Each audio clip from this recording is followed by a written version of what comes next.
Bang, hello, and welcome to the Watchalong on the Sports Corner for Brighton versus Chelsea. I'm going to take this off the screen. I've already made a mistake. You can see I've put kick-off time 8 p.m. It's not 8 p.m, is it, Kieren? It's 8:15. It's not, it's 8:15. It is. I'm a donkey. But as you can see for the first time, how are we doing? We've changed everything up a little bit once again, and we've got kick-off for this game at 8:15. But joining me tonight, actually next to me this time, it's Kieren. How are we doing, buddy? Feels different, doesn't it? It's very different. We are so used to being sat at home in our usual spaces watching the game, but now we've got a fantastic opportunity here to be able to watch the game together and not have to sync up, which is absolutely fantastic for us. That might be one of the best things, the fact that we don't have to sync up and we can talk about it as it's going on. It's great, really, really good. You can see we've got the green screen behind us as well, something to change it up a little bit to looks a little bit more professional in the background. But welcome along to our first watch along. Well, it isn't the first watch along, but it kind of is. It's like a new start for us. It's our really. first one since we moved on together, isn't it? It is. It's very, very nice indeed. We've got a great game of football tonight. As you can see on your screens, we've got Brighton who are taking on Chelsea, which is going to be a good game of football.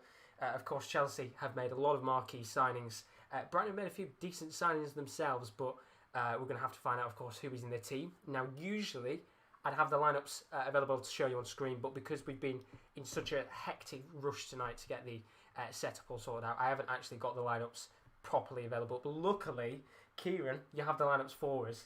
So if you want to run us through it, go for it. So we'll start with Brighton. They are the home side. They have gone for Matt Ryan in a back four of Taylor and Raphael, former Chelsea player.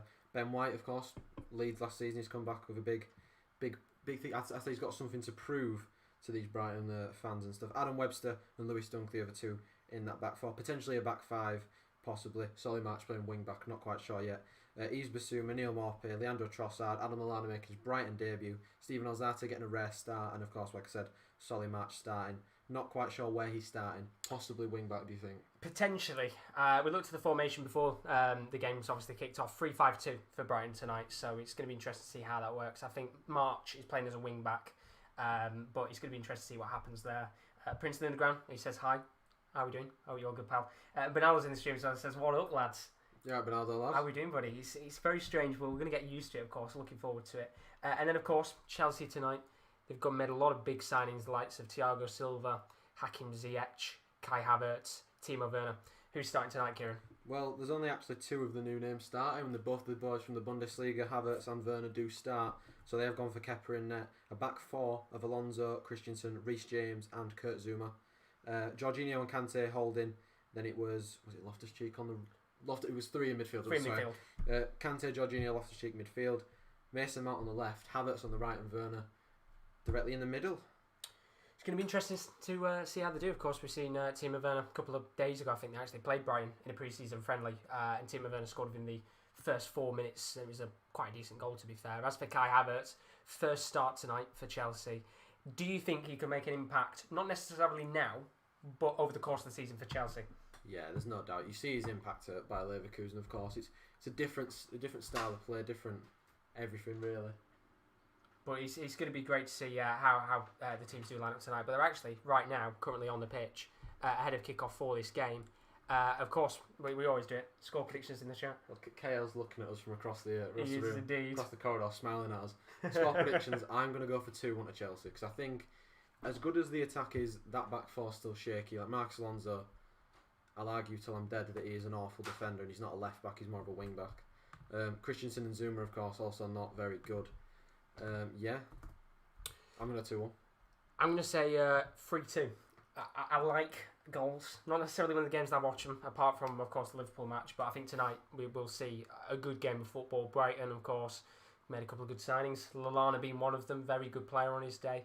And as for Chelsea, well, it's a big match for them tonight. They really need to kickstart their campaign with 3 points. And somebody who actually, we're just looking at who's come onto the pitch now, Kepa. What do you think is going to happen? Because they've been linked with lots of goalkeepers, Mendy being one of the names that's been linked to Oblak as well. Do you think at the end of the transfer window we're going to be sat here and saying Kepa is still a Chelsea player? Or do you think he might still be a Chelsea player, but not the starting goalkeeper? I don't think he'll be the starting goalkeeper. I still don't think he's the starting goalkeeper over Caballero, to be perfectly honest. I'm not sure if Frank thinks new season, new start, or like his first game of new season, for example. But I don't think he is that good of a goalkeeper. And I can see if Mendy comes, whichever goalkeeper they bring in is going to start ahead of him. But it looks like it's going to be Edward Mendy from, is it Lille? From Stade Rennes. Stade Rennes. You were close enough. I'm crap with my French team, not going to lie. You were close enough indeed, but of course we've still got a few weeks left of the transfer window. He shots at the beginning of October, so a few more weeks left until that happens. But now to put in the chat, he's chilling right now playing World of Warcraft, and watching some football, which is the life right now, isn't it? I haven't played World of Warcraft in ages. I can't say I've ever played it, I'm not going to lie. It is pretty good, to be fair. Sky, they're just going through the lineups right now. We're going to chill back, relax, enjoy this game, and of course, if you are watching along with us, do put your thoughts and opinions throughout this game of football, because on paper it should be a decent match indeed. I'm just pointing out Ali Reza Jahanbakhsh on the bench for Brighton. We scored the overhead kick here last year, didn't he? Well, we know there's a certain fan who's just across there who absolutely loves Alireza Jahanbakhsh. Maybe he might come on today and score the winner. He'll be out of there in a second. He'll be there at the door in 2 seconds. He will be. You'll see a smile on his face. But I think for some of these Chelsea players, it's a big. It's a step to say to Frank that like I need to be in your plans, because I mean Kante and Jorginho are 2 players that I think are out of favour with Frank Lampard. Same with Andreas Christensen, for example. Mason Mount needs to prove himself to be part of the plans as well, because the likes of he's coming now. I can hear him. He's there. Yeah. He's there. I don't know if you can hear that, but he's there. You can't hear. He's got the smile on his face. What we said a second ago. Look at the bench. So they've got Giroud and Abraham on the bench. Hudson-Odoi's on the bench. They've got good people off the bench that can make an impact. Of course, Ben White making his debut for Brighton today. Highly rated centre half. I just hope for a good game. Hopefully so. The first game we watched at the Premier League was, of course, that Liverpool game v Leeds 4-3. If we could have a repeat of that tonight, what a fantastic way to start the Premier League. It's an incredible game. It's a good way to start the watch-alongs again. It is indeed. The game is going to kick off in a moment's time. Of course, put in the chat, as always, your score predictions for this match. Who do you think is going to win? Who do you think is going to score? Tell us in the comments below, and we'll read out, of course, your comments throughout the show. And as always, if you're new to the stream, do leave a like and subscription. It's greatly appreciated. We're at 708 subscribers right now. We are, of course, heading towards the 800 mark. Hopefully, eventually, over time, we can get to the 1,000 mark. Fingers crossed. Fingers crossed, mate. It's a lot to ask, but I think for now, 710. We'll aim for 710. 710. Good start.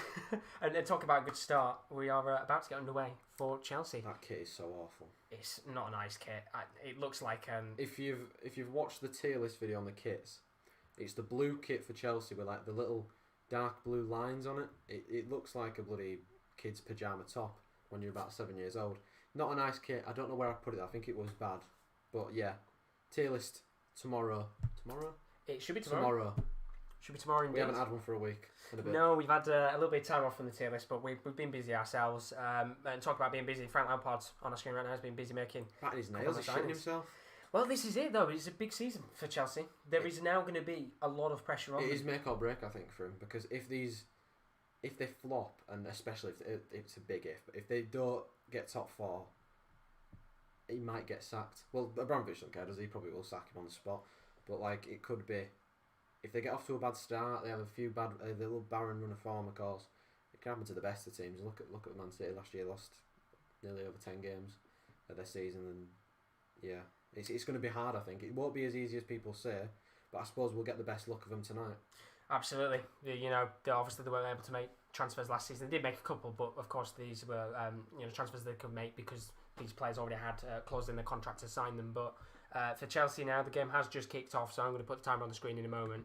This is a massive season for Chelsea because, as you perfectly said there, Kieren, there is pressure on Frank Lampard tonight, and not just tonight, but throughout this entire season to really try and guide Chelsea to a good, respectable finish. And I think, to be honest, Abramovich will try and probably wanting to win the league, of course. I think it's also a big match for Brighton as well, because I mean, for them they want to show some progress. Of course, they didn't really have that good of a season under Graham Potter, but the fans are liking the football more that they play, which I can totally get behind because they do play some nice football now. They've got a few nice flair players.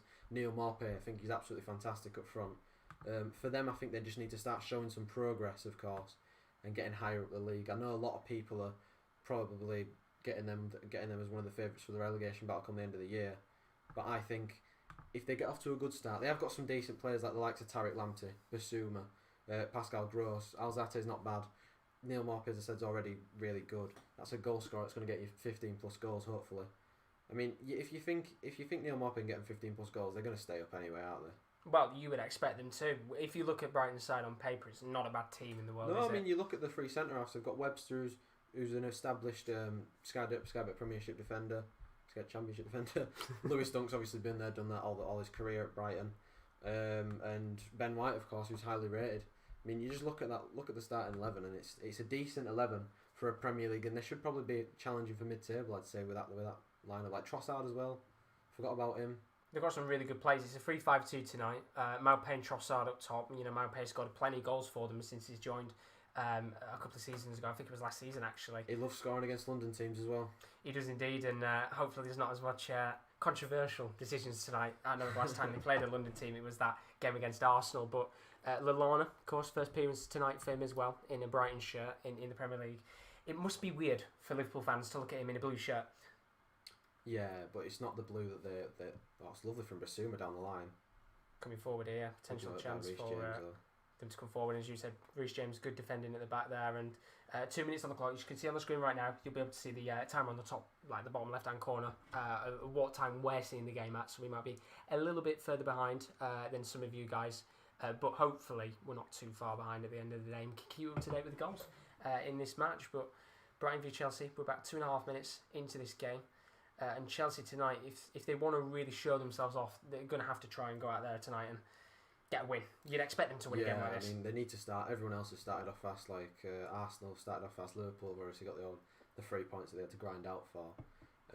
Tottenham obviously lost yesterday. Another one of their rivals lost. I'm trying to think who else. Wolves have won. They're going to be challenged. It's a lovely ball over the top though for Werner to chase. Puts into the box, Mason Mount. It's just past him, and it's going to go all the way out.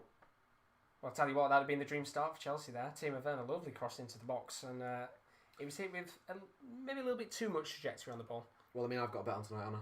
You have indeed. 3+ shots. Timo Werner's got to get on target. He was offside as well. He's got to get 3+ shots on target for me to win a fiver.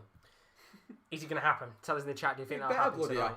You'd expect it to, with a player of his quality, but he scored against Brighton in a pre-season friendly not too long ago, actually. 4 minutes into that game scored, and Bernardo's put, by the way, about World of Warcraft. He's played for 10 years now. Lots of unproductivity. It's a bit like me most days. I do love games like that, though, role-play games that you can proper grind and you can proper get into. They're very addictive games. They are indeed. And Brighton here just having to do a little bit of playing out from the back right now. Oh, Matt Ryan almost got caught under his feet. Chelsea pressing here tonight. We said the two big signings, Havertz and Werner on the pitch. That's lovely, that, though. That's handball, surely. Handball, should be. It is surely against Reece James on the halfway line. With his nice dyed hair.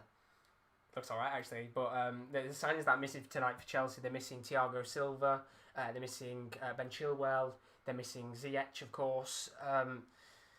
They've made some massive signings. I think most people have said in the Premier League that they've had, you could actually say across world football, they've had the best window so far. Would you agree with that, or would you say maybe that they need to make 1 or 2 more signings in other positions as a long-range effort comes here from Brighton? It was I would say speculative effort there. Definitely. I think it's Webster in it from the back, yep. About 30 yards out from goal. It's way over. No chance there. Kepa's going to have to do anything there. Into 0Z, but worth an attempt, and Brighton registered the first shot of the game. I think that will be. But as you said, it is the best transfer window. There's no denying that.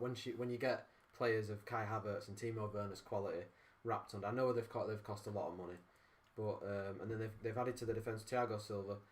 Personally, I aren't convinced that is like a lot of Chelsea fans are really happy with the signing, but I have to just reiterate, he's 36 years old. He's not going to be around for 2-3 years, maybe 1 year, and he'll be done. And he's been playing in the French league. No disregard to the French league, but it is known as a farmers' league for a reason. And I know Thiago Silva is probably one of the best centre backs in the world, but he's never played in the Premier League. No, he's not got Premier League experience. But like you said, it is a fantastic transfer window. No doubt what happens. Absolutely. Even if they don't get a goalkeeper, we're looking at Kepa tonight. Big opportunity for him to show himself off at the club. Hopefully rejuvenate his career. He's struggled at Chelsea. Willy Caballero coming in a couple of times to steer the goal, of course, and make pivotal saves. And he's got a massive opportunity tonight as Brighton come forward. Potential opportunity here. They've started the better team so far. They have indeed, and they're still trying to come forward here. I think it's looking like Solly March coming forward. Giving the foul away. And that's a good opportunity for them to just worry Chelsea in this first 6 minutes. Bernardo's put, by the way, he thinks that tonight Havertz is going to get a brace. I mean, he hasn't touched the ball yet, has he? Not what I know of. Barely seen him so far. But yeah, I think Brighton have definitely come out on the front foot as they should. They are the home side, of course, without any fans, but they are pressing from the front. and they've won the ball back again from Mason Mount, who's given the foul away on the halfway line. Tarek Lamptey is absolutely all over Mason Mount at the moment. Fantastic start for them. And I mean, Brighton, I think last game of the season, who did they play? Somebody scored an absolute screamer. I think it was Bissouma. Was it Burnley they beat? Burnley, I think. They looked quite alright towards the end of the season. They had that little bit of a struggle where they were towards the bottom end of the table and they kind of picked up results towards the end. The win against Arsenal, Burnley last game of the season, fantastic goal in that match. On the day, Brighton can beat some good teams and do very well. Yeah, I mean, you see it last year, they did the double over Arsenal. They beat Tottenham at the Amex. They can beat sides on the day. Their problem is beating the teams around them. Absolutely, and if they can get a win tonight, what a great start for them. There's 11 people in the channel right now. Thank you ever so much. If you are new, as always, do leave a like and subscription if you enjoyed it. And if you've got any questions, any comments, not just about tonight's game, but any comments about football or sports in general, put them in the chat, and of course, we'll read your comments out throughout tonight's game. Benalda's put Rudiger on the bench. That's a nice 0 points in the Fantasy Premier League for me. I've got a roaring 15 points so far this game week. I need Havertz and Werner to link up nicely, so no pressure tonight on the two German boys. No, I mean, I think they'll probably come off later on in the game if Chelsea are winning, just because you probably won't want to overwork them a little bit. So far, I don't think Havertz has touched the ball. I don't think we've seen any of him so far, apart from Werner had that little opportunity which he crossed into Mount, but in terms of Kai Havertz, I don't think we've seen anything of the Germans so far. So we're only 8 minutes in. Where is he on the pitch? He's not in there. He's playing as right wing tonight, which of course we usually expect him as a cam, but sometimes he's played on the right for Leverkusen in the Europa League, I think, a couple of times. So it's not his best position though, is it? No, he's a little bit wasted there, isn't he? To be honest, he is best deployed as a cam behind Werner. Imagine those two linking up. I mean, it's scary, and that's what we'll hopefully see soon when Ziyech is back. You'd expect Ziyech to play on the right, Havertz in the middle, Werner up top. But the amount of quality that they've got there, a player like Mason Mount, which is, of course, nowhere near the same quality as Kai Havertz. But somebody's going to have to miss out as Chelsea come forward here. It's Timo Werner on the ball. He's going to lay it off towards Marcus Alonso. The pace of Tarek Lamptey then. That is outstanding defending from Lamptey. I've got to say, in his first 9 minutes, he's really putting in a good performance so far. He'll want to prove something to Frank Lampard, of course. He was the one who sold him to Brighton in the first place. And I think since he's gone there, he's been a very, very good outlet. I mean, I remember him playing against Arsenal, playing excellently, and he started off this game excellently. Probably been best player on pitch so far. Absolutely agree with you. As Chelsea got a bit of nerves at the back right now. Brighton trying to press up the field, having to lay it back to Kepa Arrizabalaga, who's going to hit this into the path of Kurt Zouma. And 9 minutes on the clock. We haven't really seen much Chelsea so far, but Brighton have a good opportunity to put Chelsea in here, and Kai Havertz. That's the first real glimpse we've got of him running through on goal. Mason Mount was the one that put the ball over the top. I mean, it's a fantastic ball. I've got to say, you look at that. It is a great ball. Maybe a little bit too much on it. Absolutely, indeed. Good chance. Now, that's, as you said, first time we've seen Kai Havertz so far in this game, and hopefully that's the first little glimpse, and he can really start getting into this game now. Now Mason Mount's kind of fed the ball to him, because I guess so far there's not really been a great deal on the right hand side, apart from that Werner cross within the first kind of 2 or 3 minutes. Again, Mason Mount's not really a left winger, is he? He's not his best deployed behind the striker. That's really going to be their only problem, really, isn't it? Because Ziyech, you could say the exact same thing for him as well. It's a weird one for Chelsea. They've probably got like 3 cams playing across the midfield behind the striker. Well, that's the interesting thing, of course. What are they going to do when all the players are fit, ready, raring to go? How are they going to fit each player into the system?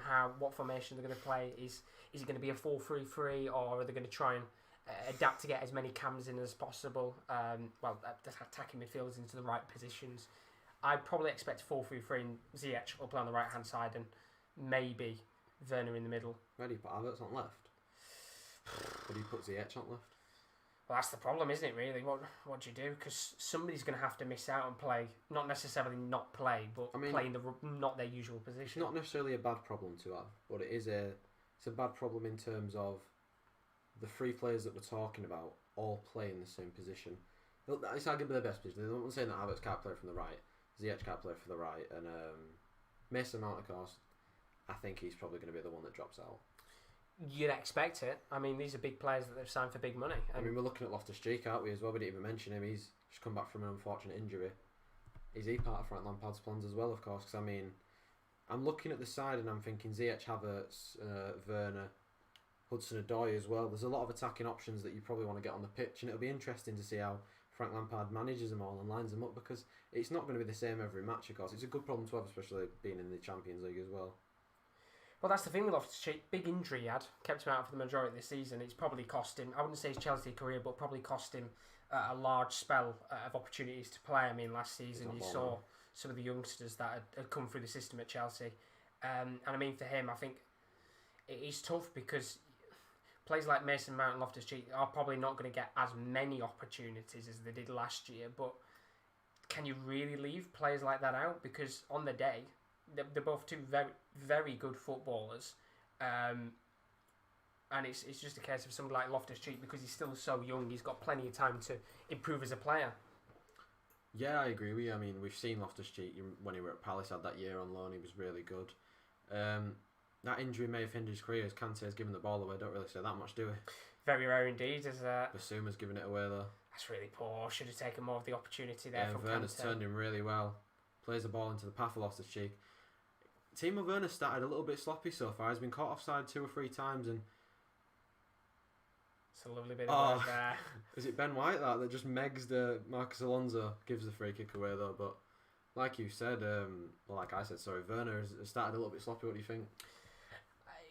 He's looked enigmatic. Enigmatic is probably the best word to say there. He's looked lively, but as you said, just a couple of runs offside. He looks like he could be a real focal point for Chelsea now, which is what you would expect anyway, as Chelsea come forward now. Reece James trying to play a ball into Timo Werner. It's come back to Reece James on the far right hand side. He's going to loft it into the box towards the path of the number 19. Fantastic clearance by Dunk.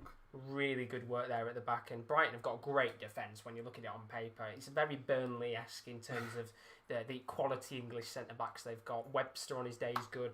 Now they've got Ben White back as well from Leeds. I think getting Lewis Dunk tied down to that 5-year contract was massive for Brighton. It Absolutely. shows that they're going in the right direction a little bit, and they're not going to be a pushover and lose all their best players, which they could have easily done. And I mean, Lewis Dunk for me is a very good player, and he's Brighton coming out right hand side with Marquee. Good chance this. Corner kick early on, and it's a good chance. This is probably the best chance for Brighton. They've got massive centre halves, like we talk about, the threat of Lewis Dunk from corner. He loves a corner goal, and I think even Maupay there just kind of he slaps his arms together. Probably thought it was a great opportunity there, and I'm not necessarily the greatest ball in the world, which is a striker. You can't let him off in that. If you're a team like Brighton though, you do rely on your set pieces and stuff because you know how good in the air he plays. We're just looking now, Lewis Dunk and Ben White and Adam Webster, absolutely huge. They are man mountains when you compare it to the Chelsea side. I don't really think Chelsea's got many tall players. I mean, you're looking now, Loftus-Cheek, Marcus Alonso, probably the tallest players.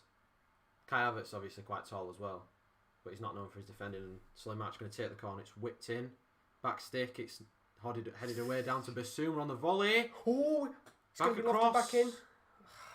That's poor. You thought that was going in then, didn't you? The thing is, with the cross that went looping up towards the back post, I think it looked like someone like Ben White was down there, and I thought maybe somebody was going to get back stick and it was going to loop over. So it was one of them things where it's like the camera angle on Sky. Like, we're just looking at it now. Here we go. It's always looping away. It's a good ball back, to be fair, by, is it Trossard? And just no one's there. It's a great chance for Brighton. Really, really good opportunity, and it's a shame there because, as you perfectly said a moment ago, they do focus on their set pieces to win games. And not necessarily to win games, but focus on set pieces because, teams like Chelsea and that, they've got the quality around them to smash the goals in. But with Brighton, when you've got so many tall players like your Websters, you've got to make the most of the set pieces while they're there. And they know that Chelsea conceded the most goals from set pieces last year, and they'll know how defensively frail they are from set pieces. And you kind of saw it there, for example. Like, it wasn't the cleanest clearance away from. I think it was Marcus Alonso who headed it away. It wasn't a clean clearance. All I did straight to Basuma, who was open.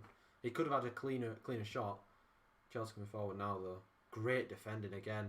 I mean, they've been absolutely quality so far in this match. Brighton looking really, really good. I think Chelsea just working their way into it. I guess for Chelsea up top is a big change in terms of what they had last season. Probably a new system to get the ball towards Werner. I mean, last year it was Tammy Abraham, wasn't it, for a large part of the season? It is hard to get all your players to gel so quickly, especially barring that many players. Havertz to Kante. Good defending again by Lamptey though. That's a good clearance, but so far, Chelsea, 60 minutes in, still 0-0 in this match right now. Brighton looking the lively with the sides, I've got to say, so far. And Really, really good start. Just having a look at the chat right now. Plenty of people in. If you are new to streams, always do leave a like and a subscription. Greatly appreciated. We're just seeing N'Golo Kante on our screen right now, which been linked with a move to Inter Milan. Antonio Conte wants him. We know he's wanted a lot of Premier League players in the last couple of years. Is there a chance that maybe they let him go? I think the fact that he's starting him kind of means to me that he might be in his plans. But then again, he's starting Jorginho, isn't he? And he wasn't really favoured towards the end of the season. I think for Chelsea, he's a massive player, of course. He's one of the best in the world on his day. But maybe it's time for him to go now. What do you think? I don't know, really, because Kante's always been a fan's favourite, hasn't he, really? He's just that type of player I think everybody loves because of the guy he's just naturally, not just on the pitch, but off the pitch. A nice guy. He's a great player on his day. Yeah. But it does feel like his time at Chelsea is coming towards an end. And maybe it's not this season. Maybe we look back next season and he's left the club. But it just seems to be that fire and intensity that not just fans have for N'Golo Kante, but the manager, of course, Lampard, seems to be fading away. Yeah, I mean, he was... Would Inter Milan necessarily be the best place for him to go, though? Do you know what I mean? Because Conte don't really play the style of midfielder that Kante is. He normally plays his box-to-box midfielders, don't he? Like his Gagliardinis, his Vecinos, stuff like that. Kante is not that sort of player. He's more like a ball winner, isn't he? So it'd be nice to see him go to Inter Milan, of course, and link up with his former coach. But I'd like to see him apply his trade at another team. I like N'Golo Kante. I'd like him at United, to be honest, but it just won't happen. I mean, he's just such a good player on his day, and you're right about that, but with the way that Inter Milan work with the box-to-box midfielders, that's just how they naturally are. And we've seen him actually play as a box-to-box midfield before when Sarri used to play him like that, and I guess maybe Conte's seen that and thought, oh, well, he might be able to do it now. Now he's had an opportunity to play a box-to-box, but I think we'll see him at Chelsea for now, as you said. He's on the pitch playing tonight, so I don't think they'll be letting him go this season. As a little bit nervy there at the back from Kurt Zouma, just taking one or two touches to late back to Kepa Arrizabalaga. But 20 minutes in here, not as bright of a start as the Liverpool Leeds game a few days ago. No, it's not been boring by any sense of the imagination. It's going to be one for Taylor and Raphael deal over here against Mason Mount. Mason Mount's done really well. Coming forward here, Chelsea, good opportunity to loft this into the box towards Timo Werner. And the goalkeeper is going to be able to save that, but got to watch out because Werner is looking hungry tonight. This first 20 minutes. He was in there, but he's always lurking. He's always lurking. Havertz was lurking as well. And I mean, the fact that we're getting to see them two playing the same team is incredible. This time last year, you would never have thought that, would you? Honestly, no, and it really excites me. I think as a neutral football fan, I don't know whether people will disagree and agree, and tell us in the chat if you do or not, but I think Havertz has been one of those players. Fantastic. How's he kept such a good touch from Solly March, but he's such a good player on his day, Havertz, and I think it was inevitable he was going to leave at some point from Leverkusen. I think it gets to a point in a player's career where you've taken that team as far as they can go, and I mean, it was disappointing for a bit by Leverkusen last year. They didn't get into the Champions League. They didn't win the German Cup, and it was time for him to go, of course. And Bayer Leverkusen probably are a little bit financially better off for it because they've already bought Patrick Schick, haven't they? I'm sure you'll tell me another player that they've bought in a second. I'm trying to think off the top of my head. I think Schick's the recent one that they've signed. I don't really many it's beautiful football. Coming in here right now, good opportunity to try and lay it off into the box. And you'd think in that situation there, would you have gone for the shot? I mean, personally, if I was on there, I'd have been shooting. I'd have found its way back in there if it were me. But it's lovely football. It's just a touch in by Solly March and to Trossard. And he's on his left hand side in the penalty area, tries to put a ball back across the box, and again it's just cleared away by Mason Mount back there defending. I think you have to test Kepa on the near post there. We've seen time and time again on the near post, Kepa's not the greatest goalkeeper in the world. You test him in that situation, and we could be saying here Brighton are 1-0 up. But like we said, Brighton are definitely the better side so far, and that's the first real chance we've seen them get at the Chelsea defence really. Absolutely. He's been a good start for Brighton, although there's a mistake here at the back and there's a good opportunity for Timo Werner to come through and God, he's taken it around the goalkeeper. He's been taken down and it looks like he's going to be given us a penalty. It is a penalty. And it's a spot-on decision. And just as we were saying, Brighton are on top. One mistake, but I think it was Alzate. And Matt Ryan rushed out of his goal. Didn't necessarily need to rush out of his goal, but he has absolutely snapped Timo Werner in half. We're going to see the replay here just to see if it is a penalty or not. I mean, you can see now, Alzate takes too much time on the ball, and Timo Werner, I actually do think in that situation, Ryan doesn't have to come out. You can see on the left-hand side you've got the number 3 for Brighton, which is Ben White, who could just come over and do a bit of the dirty work, but he's spot on. It is going to VAR, of course, as every decision does. It's got to be given, surely, in that situation. I think it has been given because Matt Ryan has grimaced and turned away and he's getting ready in his net. So I think it's probably going to be Timo Werner to take this, isn't it? To get his first goal for Chelsea. Does this count as a shot on target? Is the main thing. Knowing with the betting companies, probably not. They'll be very harsh in that situation. But, I mean, if he saves it... Jorginho's taking it. Oh, well, there we go. I hope he misses now. You've got to tell us, Benaldo, is Jorginho in your FPL team? Because he's in mine, which is very annoying because, game week 1 doesn't count for me. Jorginho, why not? Have you got him because he takes penalties? Yeah, absolutely. And talking about it, he's going to take this penalty now. Could Chelsea be about to go 1-0 up? We'll have to find out in a moment. Which way do you think he's going to go here? He's going to do that little jump up step thing. Then he's going to put it in bottom right hand corner. I think top left. I've never seen Jorginho belt a penalty in. I think he will. Maybe he's changed his style up this season. Well, here we go. The referee blows his whistle. Jorginho is about to step up and take the penalty. He steps, he hops. Bottom left-hand corner, it's 1-0 Chelsea. Fantastic. Simple penalty. Very good penalty from Jorginho. Always reliable from the spot. But, I mean, it's Brighton's error. They've been fantastic all game, but one error from Alzate, and it's 1-0 to Chelsea. And that changes everything now, because we said a moment ago in these last 20 minutes, Brighton have been the better of the two sides. Chelsea have had one or two little opportunities on goal, but that's changed everything. And Jorginho puts Chelsea into the lead, 22 minutes on the clock, 1-0 in this game, and at least we have a goal to kick-start. Brighton have got a lot of work to do already. But Josh, I thought penalties didn't count. I thought Leeds fans, they made it clear that penalties don't count. Well, that's Leeds fans for you right now. But Brighton fans, they'll be very disappointed. Chelsea fans will be absolutely delighted right now that they're in the lead. And Timo Werner did very well there. Very, very well. He knew what he was doing, trying to go around the goalkeeper. I mean, it's typical Timo Werner. Lurking on the last man, and the ball down the line here to Trossard against Christensen. On the far left towards the corner flag, what can the Belgian do here? He's going to lay it off into the path. I think it was Basuma, really poor ball. And Benaldo's frustrated as you are. He's put, why the hell did Jorginho get stopped? Why not Timo Werner on it? So, no, why didn't Timo Werner take it? Well, that's what I thought. Maybe they would have given Werner the penalty just to kick-start and get that first goal, really breathe life into his Chelsea career. But obviously Jorginho's taking good penalty though, either way. Done well there. Coming forward once again here, Brighton. Good work there by McAllister. Was that McAllister? Is indeed. Brilliant work by Lamptey. McAllister in the middle. Alzate. Oh, it's blocked. Oh, well, I tell you what, if he'd have scored that, Rowan would have been running in instantly. naked. Exactly. And Chelsea coming forward now, and Timo Werner's is onside, but I think White's going to really good work from Ben White right now. Great covering, but Werner gets onto his right foot and shoots, blocked by Dunk. Oh, it's not the best shot in the world, but I tell you what, Ben White's done absolutely fantastic there to keep up to pace with him. It would have been so hilarious if Steven Alzate would have equalised there. You'd have seen Rowan absolutely sprinting in here. To give you context, Rowan's got Alzate in his fantasy Premier League side to be buzzing right now, considering he didn't really do well for the penalty there, but really good chance for Timo Werner. There'll be Leeds fans looking at that and saying, why have we not signed Ben White? I think free Ben White will be trending after this. Great work from him. I mean, the shot itself... Come on, Alzate! Absolutely buzzing. I mean, he's not technically scored and he's given away a penalty, but you never know. 25 minutes on the clock, still time, Rowan. Brighton coming forward again with Basuma. Here out we go. to the right to Lamptey. Lovely ball! Lovely. Oh, he's messed up the header.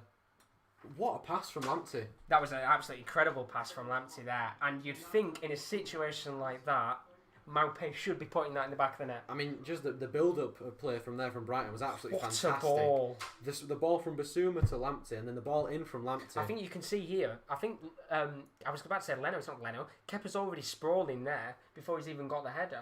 Well, it's Maupay on the shoulder, doesn't it? He doesn't actually get a clean contact with the header, but if he would have done, the actual curve on the ball would have probably put the ball into the back of the net. Fantastic from Brighton again. Just got to put the ball in the net, and Loftus-Cheek's got a hole in his sock. I mean, I was about to say that's about as good as the game's got so far, but they've got the goal Chelsea right now. But what a chance there for Maupay. What a ball from Lamptey, 25 minutes in. Probably still, you could say, he's the best player on the pitch right now. I know obviously Jorginho's got the goal, but I think he's been the best player on the pitch, Taylor Lamptey, and he's up against Mason Mount again.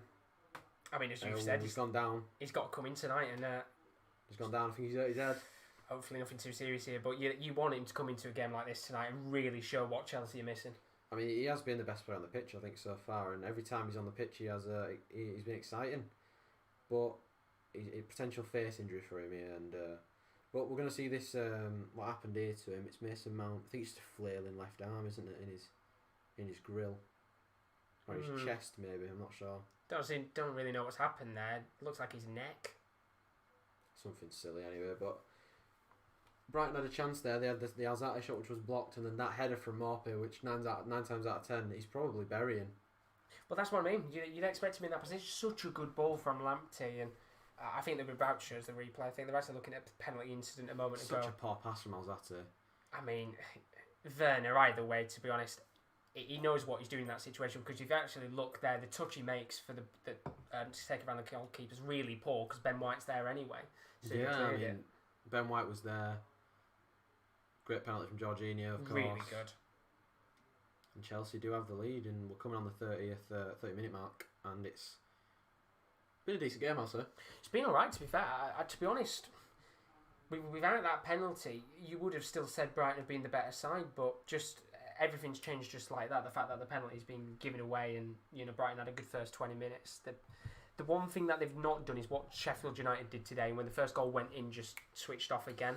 And that's the important thing, especially at the start of the season. I mean, it luckily only ended 2-0 for Sheffield United. It could have been a lot worse. We were watching the game, and when the second one went in, and they were coming forward again, and it was just awful. Sheffield United just didn't look at the races at all. And I said when the second one went in, if this keeps going on, they might actually get relegated this season. I know a lot of people think that they're going to be all right, but for me, I think towards the end of the season, you saw it. They did start getting found out a little bit. It could happen.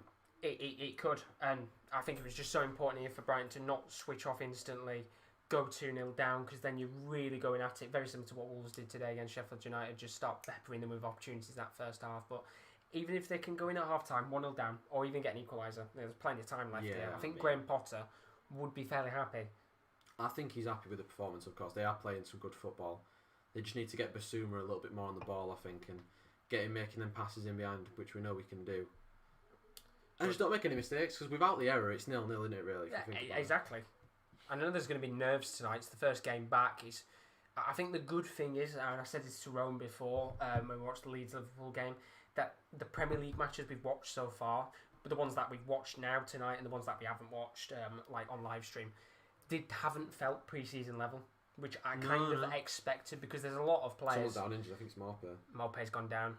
Don't know why he's gone down there, but a lot of the games I thought we might have seen a little bit lower pace, just because there's a hell of a lot of players on the pitch tonight that probably haven't played international duty. But the games so far seem to be played at very good level. Gonna see what's happened here. Oh, he stood on the back of his fucking foot. Oh, unintentional from Zuma, of course, but yeah, that must hurt. Unintentional, absolutely. I mean, not a nice one there for Maupay, and you can tell Zuma doesn't know what he's doing there, because he's literally put his hands up straight away. Nah, it's one of those things. They're just contesting for the ball, aren't they? And it's where Maupay's put his foot. Zuma's actually stood on it by accident. Not a nice one to have half an hour in, but 1-0 to continue. Yeah, he should have no problem. I can't see why that would take him off the pitch. But 1-0 right now, just to make sure as well, if you're in the chat and you're watching right now, just to make sure, is sound okay? Is everything alright? Definitely tell us in the chat, just so you know that the sound's alright. And I think it's the first time we've used the green screen and a different kind of setup. But they're using this opportunity now, while Maupay is down, to just have a quick talk with Graham Potter and his side, of course, to see what they can do here. 1-0 down against Chelsea. Fairly decent performance so far. They've got 15 minutes left to try and get an equaliser before half time. It's been a fairly decent match. Oh yeah, very, very. It's been a decent match. That's probably how I'd describe it. It's been end to end, I'd say, and Giroud is warming up for Chelsea for some reason. I'm not sure why. And Rudiger. Interested to see why they're warming up that early. I don't know why, but Maupay looks to be okay to come back on, which is good to see. But yeah, I think you described it perfectly. Decent is probably the way to describe this match. It's been end to end. It's been cagey, and without the mistake, it's probably Brighton been the better side. Bernard's put sounds okay. Could be louder. Let me turn it up a little bit on this one. There we go. Oops. Turn it up and I'll move that a little bit forward. Hello. Sorry for the noise. There we go. That'll be a little bit louder for you. But 31 minutes on the clock. Ball is back in play, and Brighton trying to Good forward there. Maupay's back on. Limping a little bit. Which is not what you want to see because, I mean, how pivotal is Maupay for the side? I mean, I was highlighting it before we started.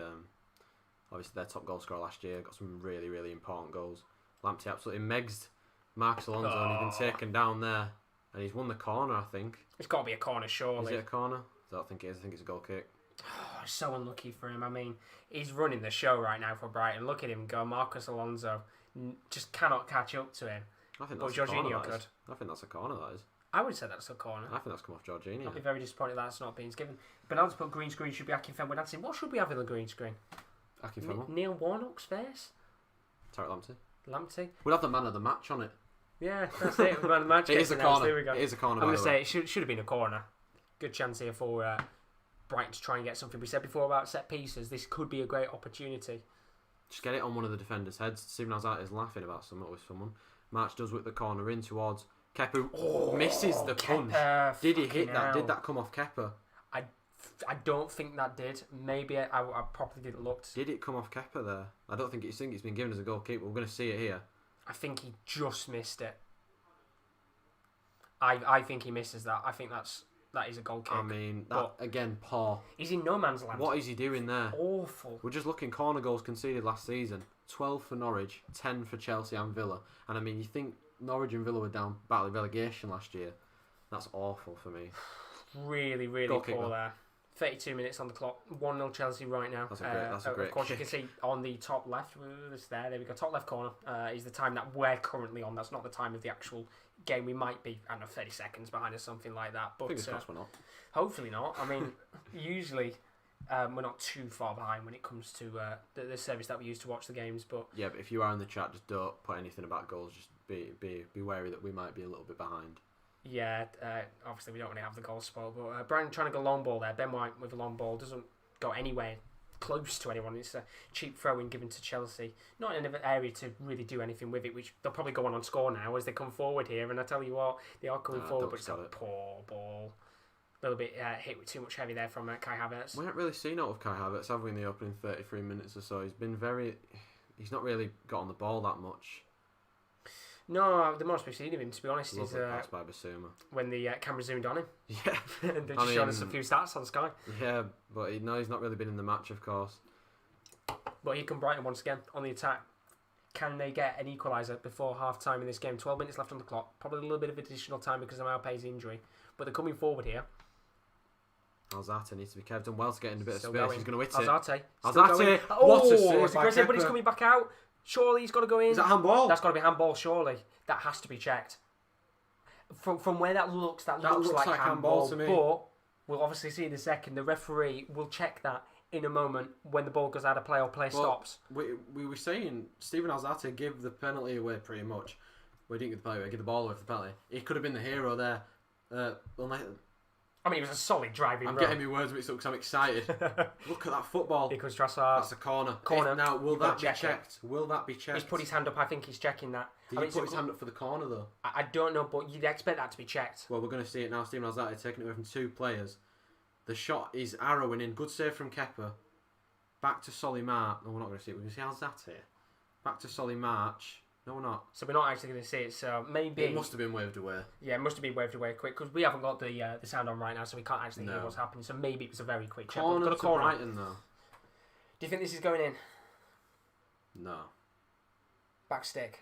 Oh my God, they're going for the classic FIFA trick. Oh God. Oh no. It's the classic FIFA trick. They've gone just towards the outside of the box to hit it on the volley, and it's such a wasted opportunity though because Basuma's found Lamptey well, but Kante has done exactly what Kante does and win the ball back in tight situations.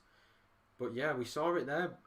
Brighton, they've won it back again here, and there's a chance for McAllister. He's driving forward. Lovely pass. Lovely.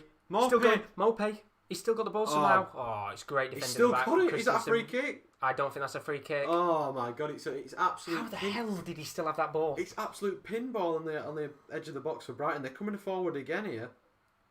Unbelievable. It's been a really good first half, and you've got to say 35 minutes in on the clock right now. It's not unjust because it was absolutely spot on decision for the penalty, but with the way that the game has panned out, you would have probably thought Brighton have had the better of the chances. I mean, they're coming forward again with Maupay. out to Solly March.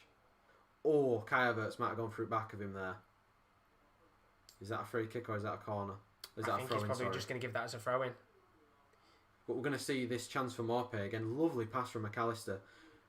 Takes it past Alonso, and Christensen somehow manages to win the ball back. He wins it back on the edge of the area, does Morpé. Tries to kick it out to Alzate while he's on the floor.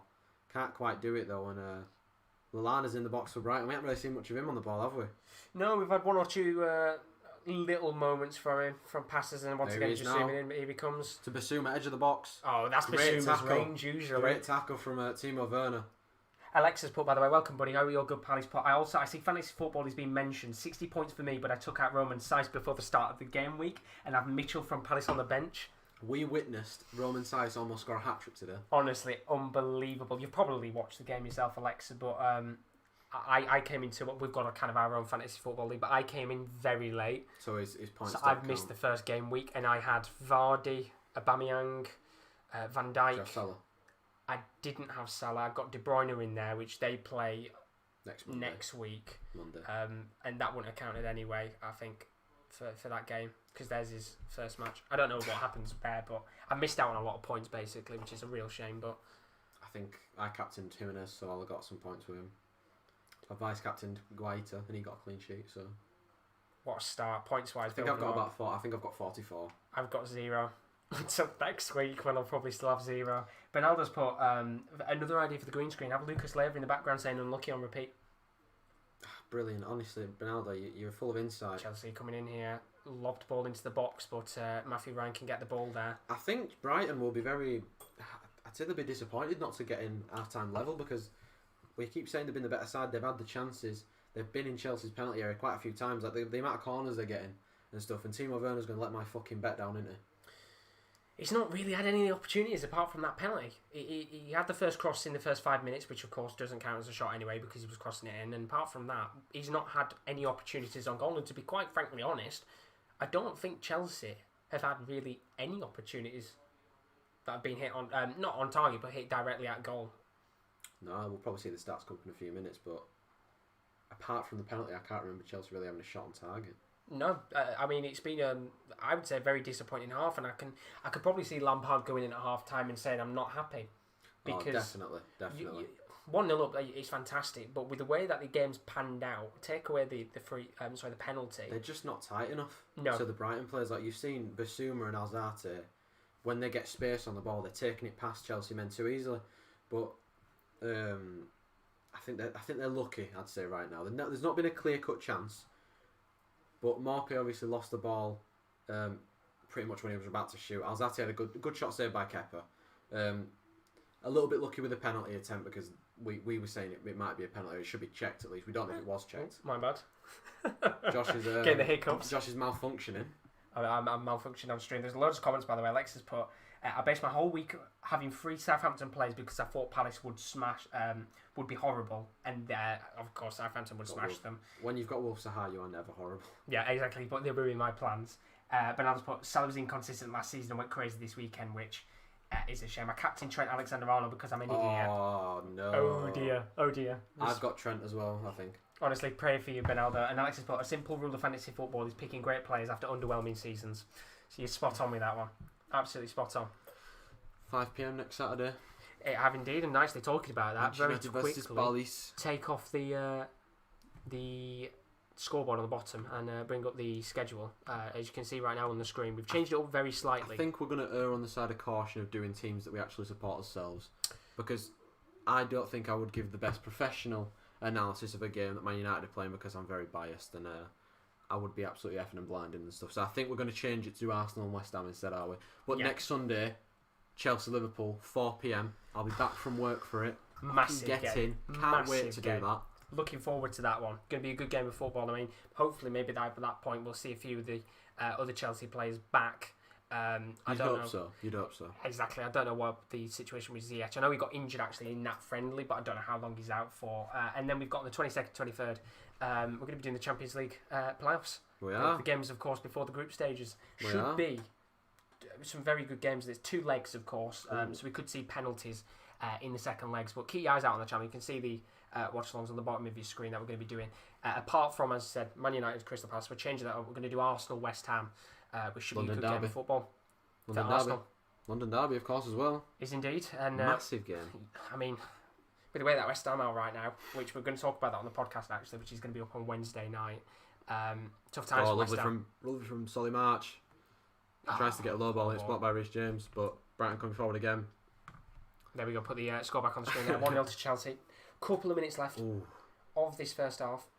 Very, very good performance so far for Brighton, but nothing coming of it in terms of goals. And looking at the chat right Chelsea now, have come out here, Josh, just before. It's a 2-on. It's a you'd 2-on-2 here. him to be coming forward. Look at Loftus-Cheek. Werner, he's going. He's got pace to burn. Lovely. It's brilliant defending from Ben White. Quality bit of defending. I mean, as I said, there will be Leeds fans right now making Free Ben highlight White. reels. Free Ben White. Getting back to Leeds. Someone's gone down there if it's McAllister down. But Loftus-Cheek, you got to say, it's good defending from Ben White, but maybe he has to release the ball a little bit earlier because he's got all the time in the world. He knows how fast Timo Werner is. You look at Werner's run. It's a poor pass, but a brilliant piece of defending from Ben White at the same time. Quality defending, and free Ben White. He's got to be trending by the end of tonight. Lovely bit of defending. That's twice now where he's had situations where he's nearly been 2-on-1 and he's been able to come back and I wonder if close something's down. ever been trending 47 times on a night. Like it's trended, then stopped, then trended, then stopped. Because free Ben White will be up there all day, all night. I think we'll probably see free Ben White all season, to be honest. When Brighton play Leeds, it'll be the battle of Ben White. Oh god, it will be Ben White derby. Looking at the chat, talk about fantasy football, of course. Alexis put, I knew Hazard would have an amazing season after 15-16 when he had only 4 goals, and he did. Same thing for Kevin De Bruyne last year after he was out the season before, and now for Salah too. And then Bernardo's put, Werner got an assist apparently for the penalty. I don't know, but I will take it. That's according to the Fantasy Premier League scoring. 15 to 20 points now, sad face. And Alexa said he did, so he's got an assist. Which doesn't count for you for your fee bet. What a nonce. But we're looking at the attempt, 7 for Brighton, 3 for Chelsea. Well, it just shows how quality they've been so far. 1 on target each. I mean, they've been good. Lallana's gone down here, I think. Blood on the nose, I'm guessing. Bring someone on to sort that out. But it shows pretty much what we've said about the game so far. Brighton have been fantastic in this first 45 minutes, but finishing-wise and opportunities, they've not made the most of them, while Chelsea is, I wouldn't say it's the opposite, I'd say they've just not had many opportunities at all. I mean, yeah, I think someone is going to have to replace... I think Adam Lallana's going to come off. I think Aaron Connolly coming on. Interesting. I wonder how they're going to play this thing. They go 2 up top, Trossard, potentially go 4 in mid, 3 at the 4 in back, sorry. I don't know what they do here, because I'm guessing you could just go for the... I don't know whether they'll play, how they'll work this, because Trossard's up top, so maybe they put Trossard back on the left-hand side, bring Aaron Connolly on, but then you've got 2 forwards on the pitch. Are they going 4 at the back, probably, potentially? Maybe. No idea how they're playing this.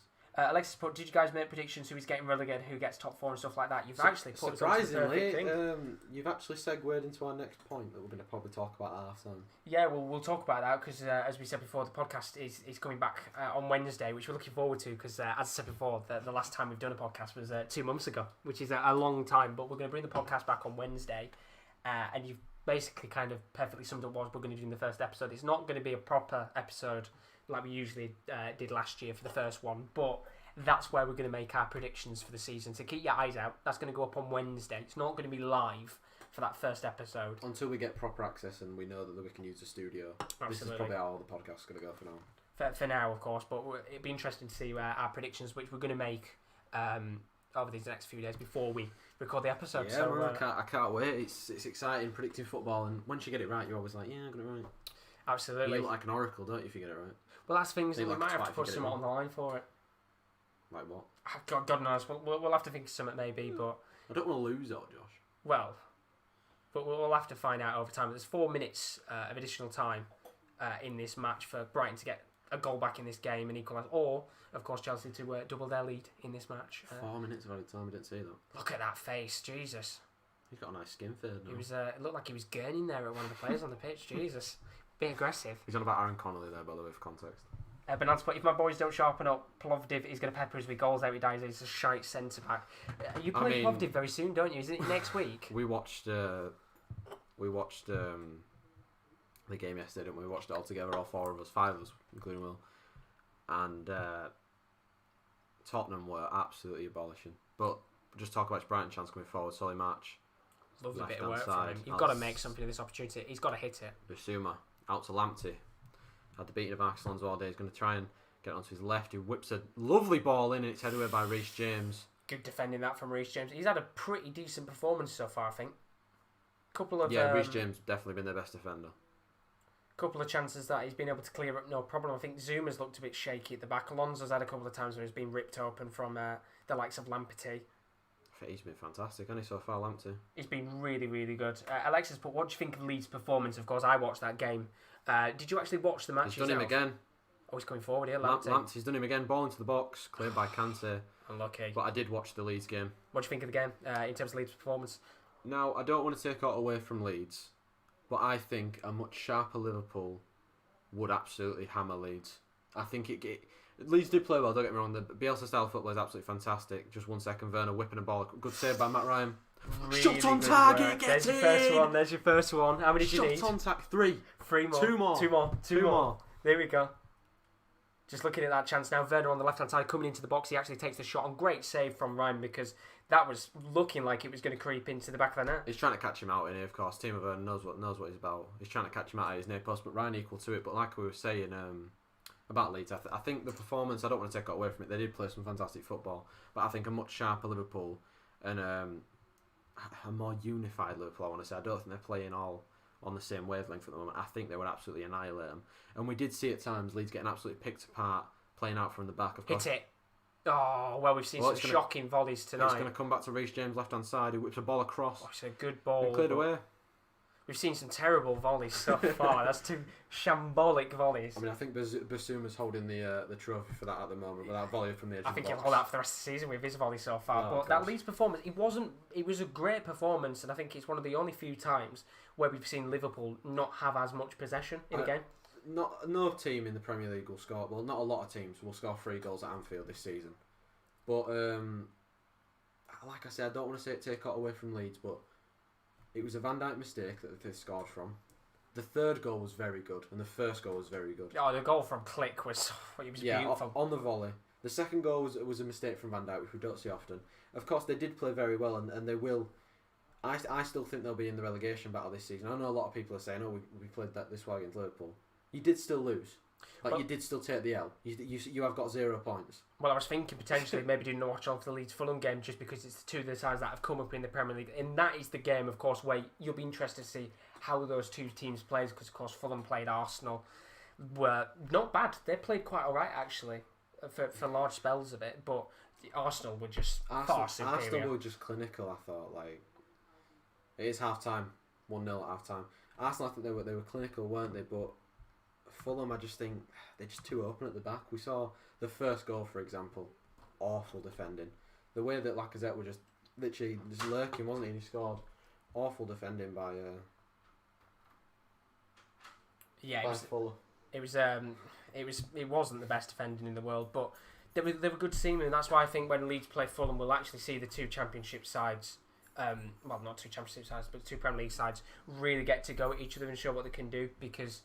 I think Fulham, as you said, the defence isn't the greatest in the world. I think they just signed Adoy up to a 2-year deal, which obviously Kieren now, who just seen right now, he's not the greatest defender in the world, is he? Dennis Adoy. No, he's bloody awful. The thing was, when he moved to centre back, he was actually alright, but not for me. Just in case you didn't hear that, he said when he moved to centre back, he was alright, but not for him. But that's the thing, Leeds defenders. When you look on paper, Leeds and Fulham's defence, Leeds have got a really good defence compared to Fulham. I think Leeds have got a good side across the board, but I think there's a lot of Leeds fans thinking because of how they played against Liverpool that they'll just go out and smash Fulham. It won't be that simple because of course they beat them 3-0 in the Championship last year. It won't be that simple because it's a different stage, different occasion, different players. It won't be that easy or that simple for them. I think they'll find the Premier League quite difficult. They will indeed. It's going to be interesting to see what happens. Half-time of this game, of course, you can see on the screen right now, Chelsea 1, Brighton 0. We've said throughout the 45 minutes that Chelsea, to be honest, haven't looked the better of the 2 sides. It came from a penalty which Jorginho put into the bottom left-hand corner. Very good penalty, by the way. But there's been a couple of opportunities where Chelsea have looked to break open that Brighton defence apart. But you've got to say, one man at the back, who Leeds fans, of course, just talking about Leeds, will be a little bit disappointed that he's having a good game tonight. Of course, they wanted him back at Leeds. Ben White. 2 very good opportunities where Chelsea have come forward, both Werner, which you thought a player like Werner might get through on goal, but Ben White's there to stop.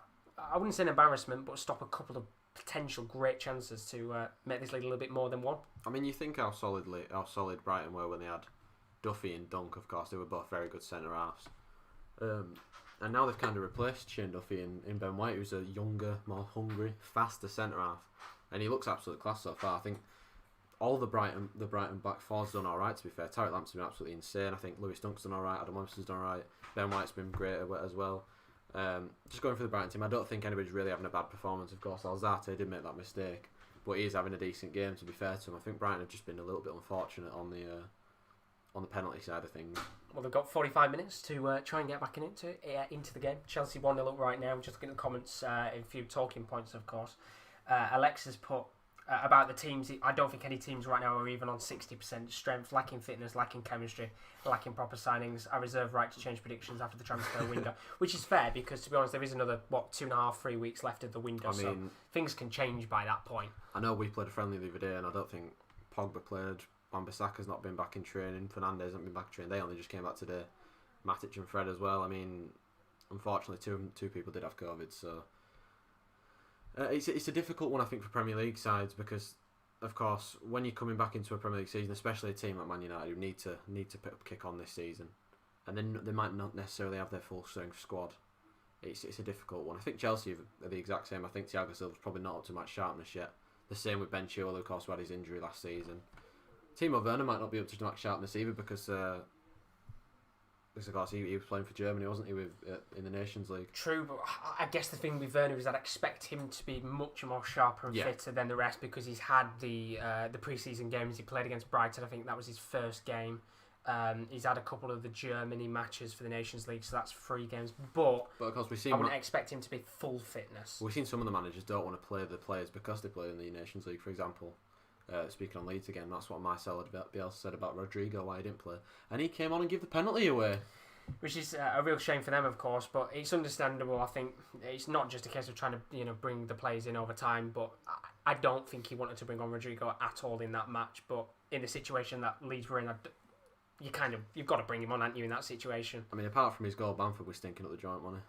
It was indeed, just a little bit. Right now, Bernardo's put about the Tottenham game that we watched yesterday, Tottenham-Everton. Really good match, actually, for Everton. It was a good match for a 1-0, not going to lie, but I thought Tottenham were really lacklustre. They looked really awful, really, really awful. And it was like the 3 midfielders that Everton have signed, James, Doucouré and Allen, completely changed up that Everton side because they've only signed midfielders so far. And if you look at last season when they got Tony Davies and Andre Gomez, the difference in quality after match day 1 is unbelievable because a player like James, who himself shouldn't be up to fitness, was pinging balls around the pitch. I mean, for me, Tottenham just don't look it at all. I mean, they've signed Matt Doherty, who's not necessarily a full-back, he's more of a wing-back. I know Mourinho said that himself. And the fact that they brought Dele Alli off in the 45th minute, and Steven Bergwijn didn't even play, and Steven Bergwijn, for me, is their best player at this moment in time because I think Harry Kane has been off the boil ever since he had his injury. Heung-min Son doesn't look the same player this season. I don't know why. But I think Steven Bergwijn's their best player by far. And I just can't see why he doesn't start. It must be something to do with the fact that he wants to play Lucas Moura. But, I mean, for Tottenham, where do you go, though? Like, what is the plan B for Tottenham? Because they can't surely just sack another manager and expect to be up there again. Because I think, I honestly think, Mourinho's been a manager at my club. And it is going the exact same way as it did at Man United for Jose. Well, that's the thing. I honestly don't know, to be honest, where Tottenham want to finish this season. I think there's certain clubs you can look at and you can see the aims that they've got. So United, I think for you guys, it's getting into the Champions League once again, but trying to finish higher up. I think this season, I think they want to go for the title. Well, that's the thing. I think for your club, you have an aim. For Chelsea, I think you could say the same about them. I think it's the same for Chelsea. I think they would expect to try and push for the title. Or bridge the gap. That's what it'll be called. Bridge the gap. Make the gap shorter. Yeah. I think even Arsenal now, you can say they're probably looking and trying to push back into the top 4 again. That'll be their aim for this which season. Is what you'd expect. Same with Tottenham because, like, if you've watched the documentary, you know that, like, in every episode, they're like 3 points off the top 4, 3 points off the top 4. Didn't they finish like 7 points off it or something? I think so. But I think for Tottenham, the aim will be top 4. Or potentially, if they don't get that, win the Europa League. Well, that's the thing. They've got the qualifiers coming up soon, which they're playing Plovdiv in the next round of that, which I think is next week. Very well known indeed. Watchalong? Oh, God knows that. Shamrock Rovers vs AC Milan, thank you. Please let us do a watch along for that one. If he's on TV, it is a game I'm looking forward to. I know some of them are being shown live on One Football. I'm not sure which games are on there though. We'll have to have a scout and see what's on there. We're not Bernaldo's sponsored, by the way, with a goal. The delivery from Digne, which you weren't there to see the goal. No, we were out getting kebabish tandoori. We were indeed having food, but delivery from Digne was amazingly hit. My jaw dropped and I knew it was going to go in. The header from Calvert-Lewin was absolutely exceptional. Such a good head. I mean, I suppose the positive for Tottenham is that they conceded from a set piece and they didn't actually concede from open play, but it was a very good header. KL showed me after I got home. It was a fantastic header, and Digne is known for his deliveries, and the fact that he's back fit for Everton is massive, because he is one of the best fullbacks in the league for sure. He really is, yeah, he really is indeed. Bernardo's put about, of course, Tottenham need a striker, don't they? He's praying for a striker for Tottenham. Soloff, Bale, anyone please. Soloff. They need a striker. Soloff would be He's alright. a great player on his day. We saw how well he played in the Nations League. Well, I watched the game where they won 5-1, and him and Haaland were linking up like there's no tomorrow. But they just need a plan B. Because, I mean, who do you bring off the bench that's a striker? Their only forward they've got is Bergwijn. And he's not a striker, he's a winger. They need someone, and Llorente back in his day, he was that player you'd bring on to try and get a goal. Do you know what I mean? He's that not necessarily the greatest backup in the world, but he was a backup, which is better than nothing. But somebody like a Soloff or even a Milik, which is another player that they've been linked to heavily, somebody that can come on and just bag a goal, be a poacher. I think they need it, because right now what they've got, you cannot rely on if you want to get to the next level, because every club around them has somebody else that they can bring on. So Arsenal, you've got Lacazette, Aubameyang. You've got Dan James. Igalo. I mean, even Igalo. He's not the greatest player in the world, but he is somebody you can bring on to try and get a goal. Tottenham don't even have that right now, don't. Which is a real worry for them. It's weird that they sent Troy Parrott out on loan to Millwall, because you could have just given a risk on him, just bring him off the bench. He might have got 5 or 6 goals this season. Like, you look at what Mason Greenwood did, got over 10 goals in Premier League, and Troy Parrott could have easily done that. And that's the thing, if you get a bit of confidence, who knows where it'll take you. That's exactly what they did with Harry Kane. Alexis put about the Leeds game, the click goal, which was third Leeds goal, was made by the Rodrigo dummy run in which Gomez was out of position. The whole defence was utter bollocks except Robertson. And talking about Llorente, Bernardo put before I said it, I will take Llorente back. So that just shows how desperate Bernardo is right now for a striker. Well, I mean, we were linked to Llorente last summer, so... Bloody hell, getting desperate. We needed a striker though, didn't we? Yeah, to be fair. And that was the thing, that's like Igalo. On his day, he's alright. He's not exceptional, but if you need him to come on, he's that extra player that might get you a goal, and he did prove it last season. He did score a couple of goals. He scored a couple of nice goals. But it was goals in games that we won like 5-0 or something. It wasn't the goals in the games that we'd nicked. The only game I think he scored that we nicked it in was Norwich, 2-1 in FA Cup, where Harry Maguire scored extra time. But yeah, I've got nothing against Igalo. I didn't really want him when we signed him, but I'd back any player that puts Man United on. And he did play very well. He did play really well. I give credit to him. Going back to the defence point we talked about before about Fulham and Leeds and that. Alex put Fulham, of course, they signed Tete from Lyon. Good signing. Which is a great signing. Good signing. West Brom, I don't know if he's been announced today or whether it's getting announced, but Alex put West Brom signed Ivanovic, which I don't think was announced yet, but maybe it's been announced while we've been live. You're linked, of course, with Everton at one point. Have a gander to see if that's announced.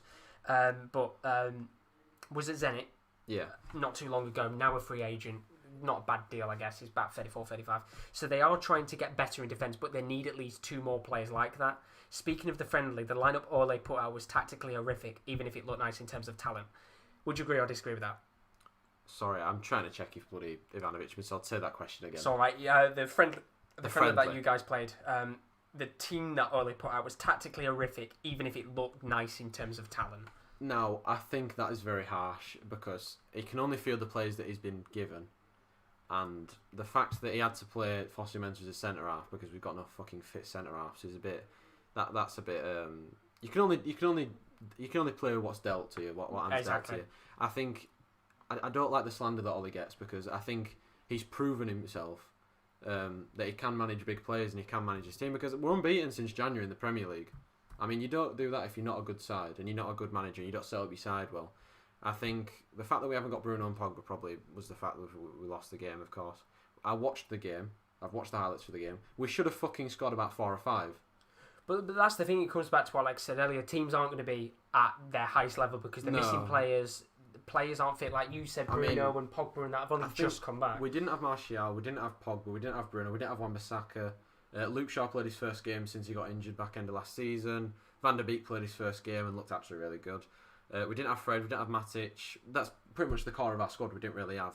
I do get what Alex is saying because a lot of people don't rate Ole Gunnar Solskjaer. Personally, I do rate Ole Gunnar Solskjaer because I absolutely love him. And yeah, but I do understand what he's saying.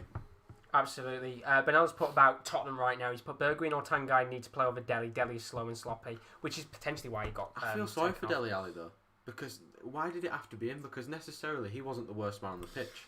I don't know, but I don't know whether Benaldo, you'll disagree with me or not with this, but it does kind of feel like they're running out of patience with Dele Alli. Oh yeah, I think it's getting similar to Jesse Lingard at Man United. Yeah, I think it's getting to that point. It's a little bit similar where he'll be on the bench for a little bit now because he just doesn't trust him anymore. Which is it's harsh because I think Dele Alli on his day is a really good footballer, but I just felt like it didn't have to be him that came off. Like he's sitting there with Højbjerg and Winks, two holding midfielders when you 1-0 down. Like get one of them off and get Ndombele on. Why does he hate Ndombele? I mean, he came on for a little bit in the game. I think he got about a 15-minute spell. He looks okay, but I don't get. I agree with you. I don't get why he doesn't like Ndombele. Like arguably, he's their best midfielder. Oh, absolutely. I just don't get why he doesn't like him. We saw how good he was at Lyon. Exceptional. But Benaldo's put Darius better CDM than Winks. We should have conceded like 3 goals, but I agree with you. You look shoddy, and that's no offence. And then Lex has put Spurs are the biggest disappointment of the first game week for me. Oh yeah. And looking at their downfall is simple. They had Dembele, Dyer, and Wanyama in midfield. Now it's Winks, Højbjerg, Sissoko. Yes, Tango and Dembele is really good, but he's not a DM. He needs proper protection. Probably very similar to like Bakayoko. Needs a second man there if he's going to work similar well. To that. I don't think they've quite found the perfect partner for him yet. And they might be waiting a long time because it doesn't seem like they're going to sign anyone. They might just sell him, which is harsh because they bought him for, what was it, 52 million or something? It was a hell of a lot, and it was right at the start of the window, wasn't it, where they were trying to flog him off to Inter Milan, which is crazy. It sounds like Inter Milan is linked with every French defender in the world right now. Lex has put, in terms of striker, he says the fact Spurs haven't gone for Mandzukic, who is a free agent, of course left Al Dahel not too long ago, is disgraceful. He would be perfect. And I tell you what, I never thought about him because I think when you actually look on paper, somebody like that, yes, he's old, yes, he's getting on, but Mandzukic, even now, probably isn't a bad striker to get on a free. Oh no, it's a great striker to get on a free. We know how good Mandzukic and how reliable he is. And he'd be a decent option, I guess, for Tottenham.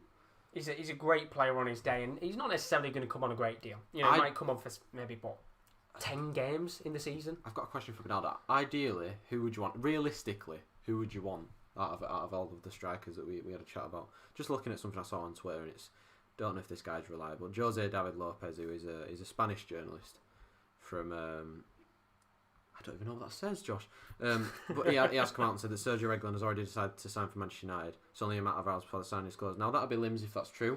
I don't know how reliable he is, but Lims if true. But we are close to joining FC at the moment because I've seen that about 400, 500 times. Feels like every transfer that seems to be coming up never happens, but we've started the game now. Second half of this match, Brighton 0, Chelsea 1, and of course Brighton looking the better of the sides in the first half. Can Chelsea improve on that performance in the second half of this game? I'm going to put the timer back on the screen now. So it should come up any second. Just a quick update on the DFB protocol. Borussia Dortmund now winning 5-0. Which you would expect to. So the goals have come from Royce, Werner. 1 second. Thorgan Hazard, Jude Bellingham, and Jadon Sancho scored the first one. Good to see Bellingham get a goal. Not necessarily good to see Sancho getting a goal for you right now, but the time is now probably updated. He did say 49 minutes, but Brighton coming forward here. Solly March trying to lob a ball into the box. What's about pay you in that position? It's Connolly. Give him credit. Good chance, but very awkward positioning to put that in the back of the net. It's fizzed into him really by Solly March, who's excellent down the left-hand side to just skip past Reece James, leave him on his backside. It's a really good crossing, but he's fizzed into him, and he has to take it, like jump it almost to volley it. Very awkward, and he's done very well there to be able to get a touch on the ball. It hits the side netting, but it's a good chance. Nice early start here for Brighton, and hopefully they can have a couple more opportunities in this game. Just very quickly before we focus on the rest of this game, Benaldo's put, just to piggyback on Kieran's point, it's not that the main players were missing, it's that he put players in wrong positions. I loved Ole, the player, but I don't think he has the chops for top level. Then Benaldo's put, Dele may very well end up on the lower table teams or in the Scottish Prem. He has quality, but he's been trying too The hard to Scottish back pass Prem. shit balls.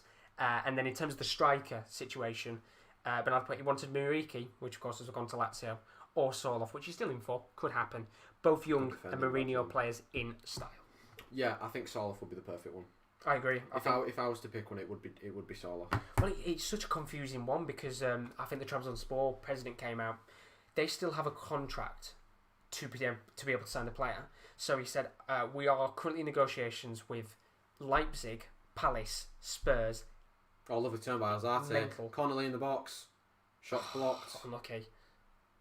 Out to Lamptey, edge of the area, and Brighton again. They've started well in these first 2 minutes of the half. Very good start indeed. But good. Thank you very much for all the comments and questions at halftime. Very greatly appreciated. Nice to have that 15 minutes fly by very quick. It felt like it was 2 minutes. Not gonna lie. Very quick indeed. But as you said perfectly, just under 3 minutes in Brighton, the better of the two sides in this second half so far. Definitely. And with the way that Chelsea looking, of course, can't really look into it within 3 minutes of the second half. I mean, the fullbacks look a little bit shaky. I'm not going to lie. Reece James, we said he had a decent first half, but then he got absolutely bodied by Solly March. It feels like, with the way that this game is going, you'd expect Brighton to come and get an equaliser, which they're coming forward right now. Tarek Lamptey into the box. It's blocked well by Zuma. Very well blocked, and I think that's hit a certain private area. He just glid along the floor past two players there. I don't know if I'm using the right tense of glid. Is glided? Glid? He's run through the middle. He's run through the middle of two players there. And the shot is blocked by Zuma, but it was going on target, and fair play to him, best player on the pitch so far. I mean, absolutely left Mount and Alonso in the dust. I mean, you've got to say Zuma's taken a whack in there. Not the nicest area in the world. He's took a whack in his cock there. But no, Lamptey, fantastic first half. Hopefully he can get himself... He probably does deserve a goal in this game, but to be fair, we've had Brighton work. Oh, he's holding him. He has hit him in his cock. Yeah, I mean, it's not the nicest area. Probably Lamptey looking on right now, kind of wishing it. He's I got you back for selling me, Frank. Take that one, Zuma. Oh, God, but... He's had a great game so far. Really, really good. I think Graham Potter will be happy with how Brighton have played because they have been the better side, of course. Without the mistake, it would be 0-0 probably, but they have got a corner and we know we've highlighted these corners so far for Brighton.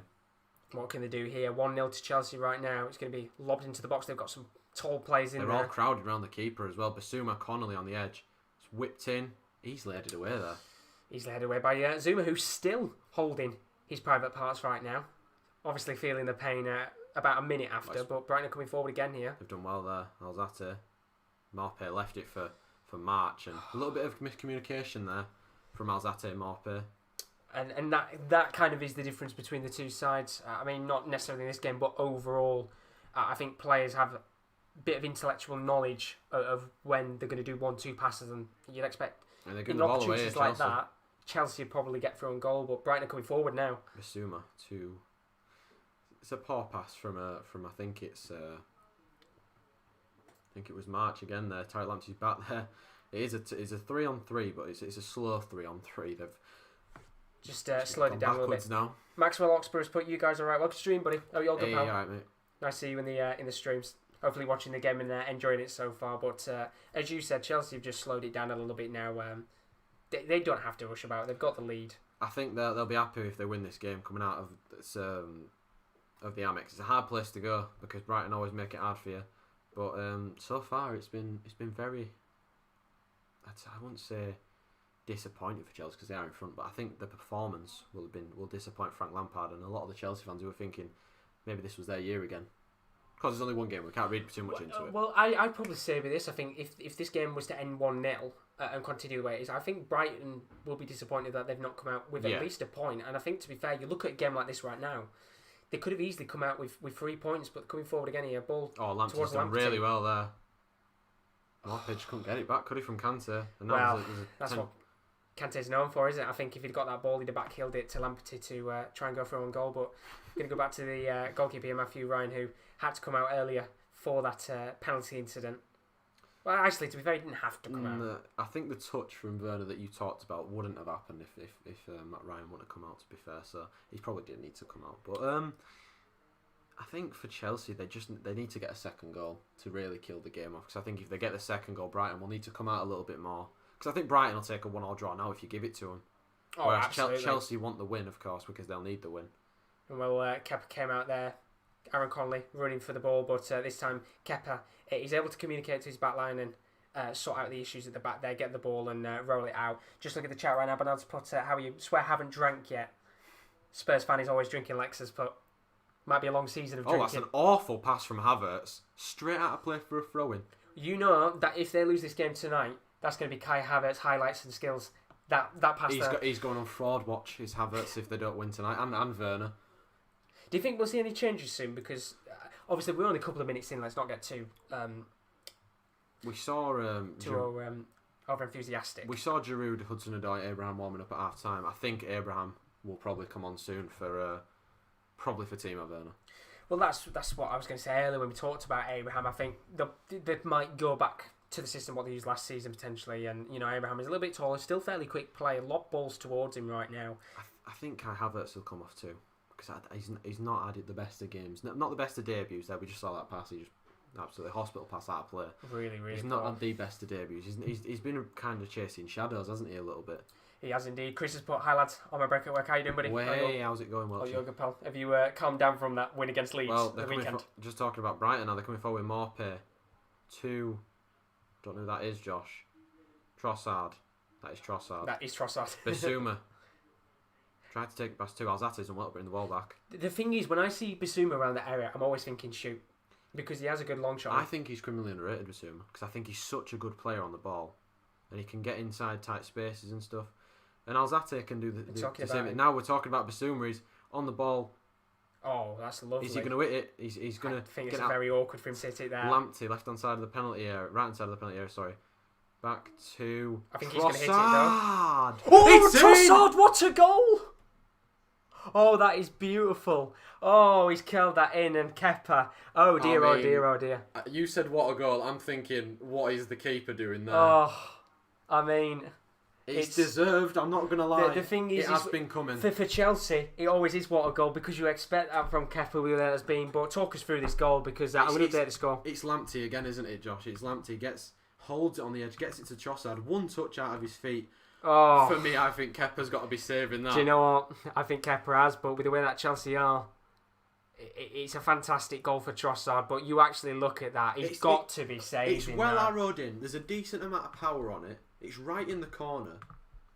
But he's just too slow to react, and I think he even knows that he should save that because he puts his head in the ground, and of course he has been questioned, and he is the reason that it's 1-1 at the moment. But fair play Brighton. They have been the better side overall in the 54 minutes we've played.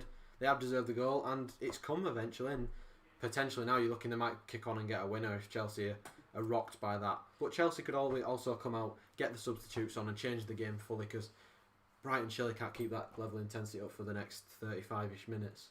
Well, with the way that Chelsea are playing right now, they've got to come out, and it should change the game up a little bit more. It's been so poor, and it was a fantastic goal for Trossard. He took it on, and I think it was good the thing is now, I do genuinely think that players look at situations like that and think, well, we know Kepa's had a lot of issues at Chelsea. Why not take it on? I think Trossard might have just been getting a bit frustrated about the amount of passes going around the edge of the area. Just take a shot on, have a gamble. Well, Reece James hits one from far. Oh my God, what a goal! Oh my God, what a goal! Strike!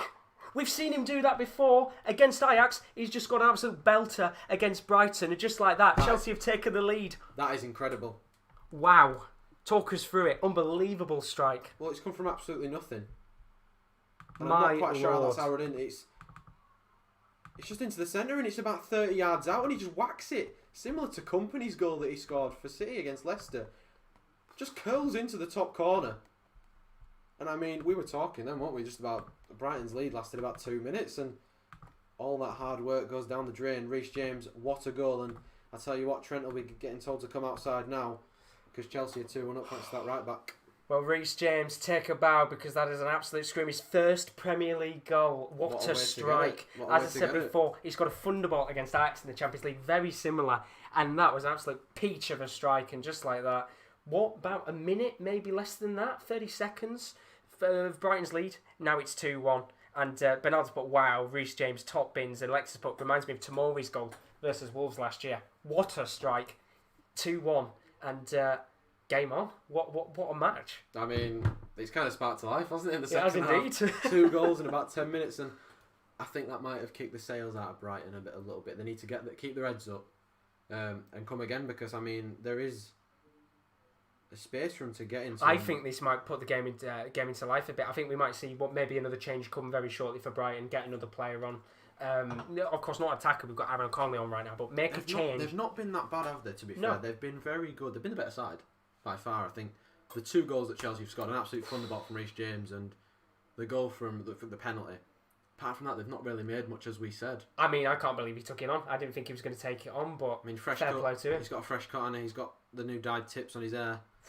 And It's a goal. he smashed that in to make it 2-1. And if you're going to score your first Premier League goal, do it like that. I mean, we've had 2 very good matches so far in terms of the return for the Premier League. This one has just come into life, and even the first half wasn't bad, but Brighton are trying to come forward here. They've 2-1 down, and that could take the wind out of the sails here for the home side. And there's still 33 minutes left, of course. Still enough Exactly. time for Brighton to get back into this game. Wow, what a goal. I think we had the same reaction as the 2 people in the room to our right there, because I think as we started screaming, I think they did as well, because Just what a strike. We might be ahead of them, which is all right for us, because of course we're going to have to be ahead. But I'll just put Lamps is like, hey, I could have hit that better. I don't think he could, to be honest. That was a beach of a goal for I feel Reece sorry James. for Lamptey, because he's probably going to be on the losing side tonight. Unless he hits this. It might just be a goal with a long shot. If Bazuma hit that from there, 45 yards or something, Alzate gets past Jorginho. Well, hit it. Oh. I mean, we've seen games in the past where it has just become a game of long shots. Remember the game between Spurs and West Ham, where it was just a case of trying to score the winner. Oh, right! What a chance for Brighton to equalise. And Lewis Dunk knows it. We highlighted the set pieces, Josh. We said about the set pieces, and Kepa flapping at that again. Watch Kepa here.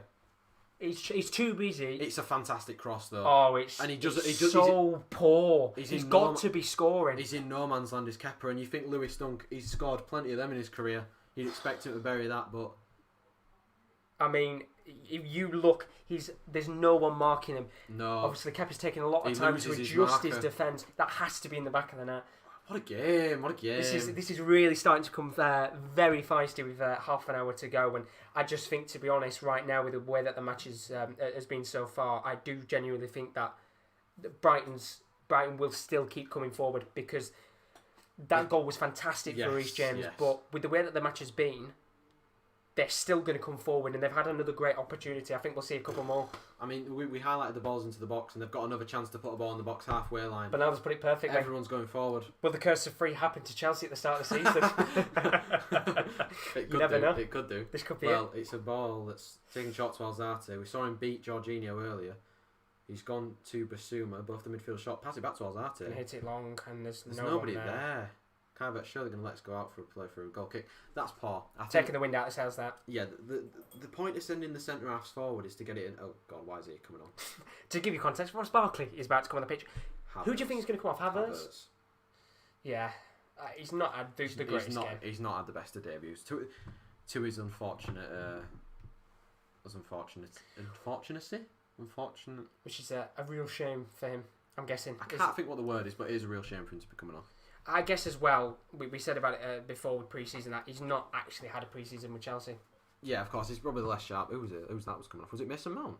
So change is going to be made here. Ross Barkley's coming on, which is an interesting change to see who comes off. It's actually going to be Ruben Loftus-Cheek, which comes off. Interesting.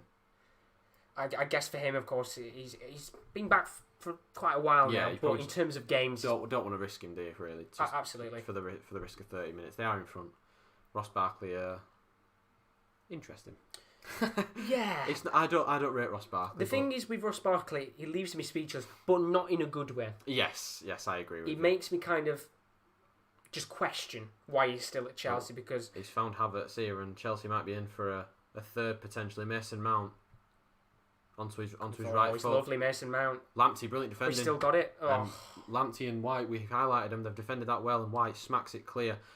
That very nearly turned into a good counter attack. Very nearly found its way to Aaron Connolly, who might have been 1-on-1 with Kepa. I've got to say though, just kind of taking away from the game. Actually, I can't take away because Chelsea coming forward here, going long ball. Is that Kante? I think that is Kante in the box. They were aiming for Kante from across, and it's all right. But I've got to say, for us right now, so this is the first time we've been able to do a watch along together. It's so much better because usually we have to sync up the games, and either one of us is a second in front or 2 seconds behind. And I don't Now have a we camera, can so... just go mental over we goals can. I mean, like that.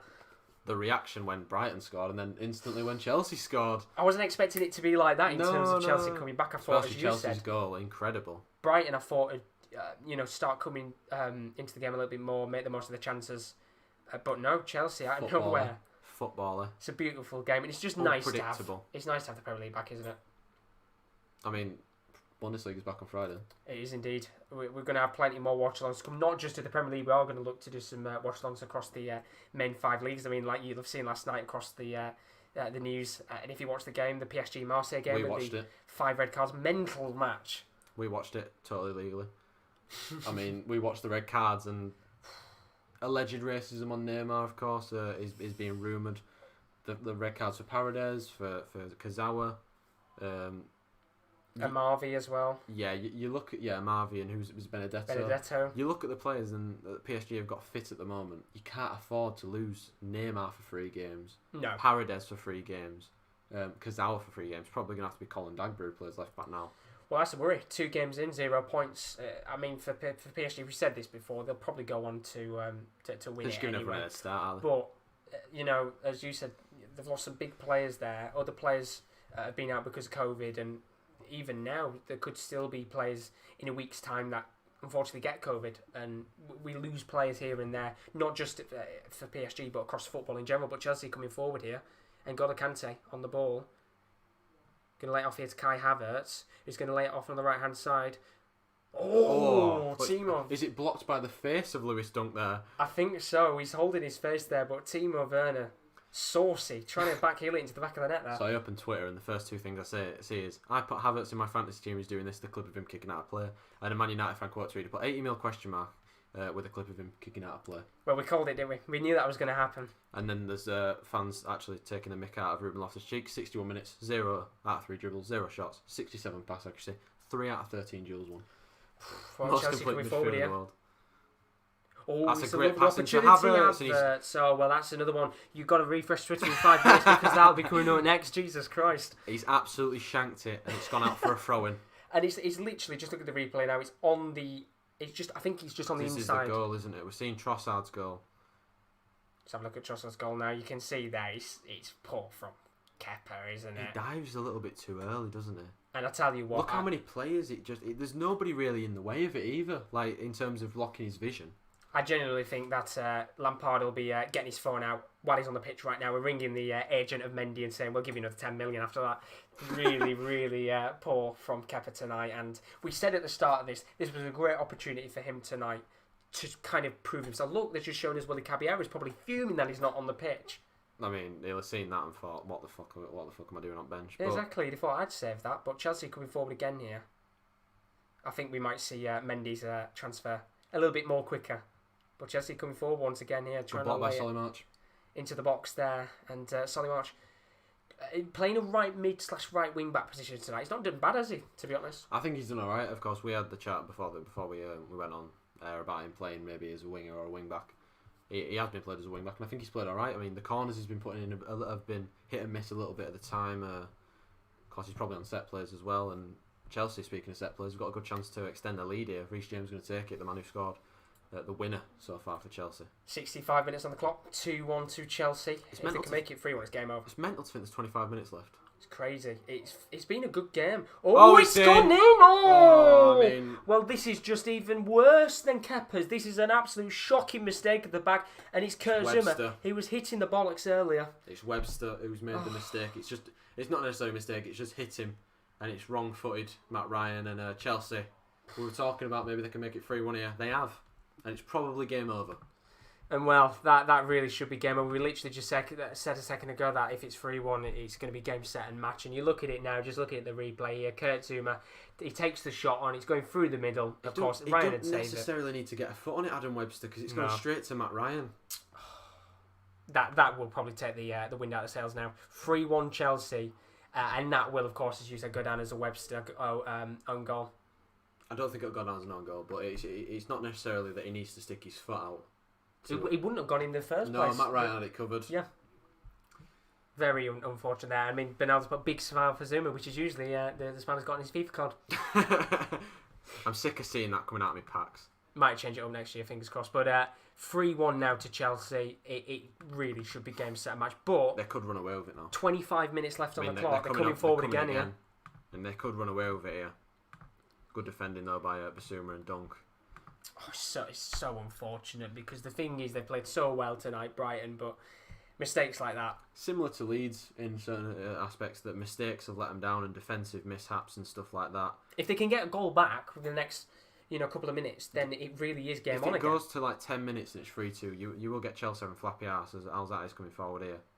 He's doing very well. He's done well, but he's going into the wing again. Look how much space is in the middle there. They've got to exploit it, which they're trying to do right now. I think they're going to hit it long. Trossard just did a 360 on the ball. He's got no one to pass to. Sorry, left hand side. He's got no one to pass to. He's been pushed all the way to the halfway line here, and he's turned still well, going. and he's found Alzate, and now chance to turn on the ball. He's found Lamptey on the right hand side.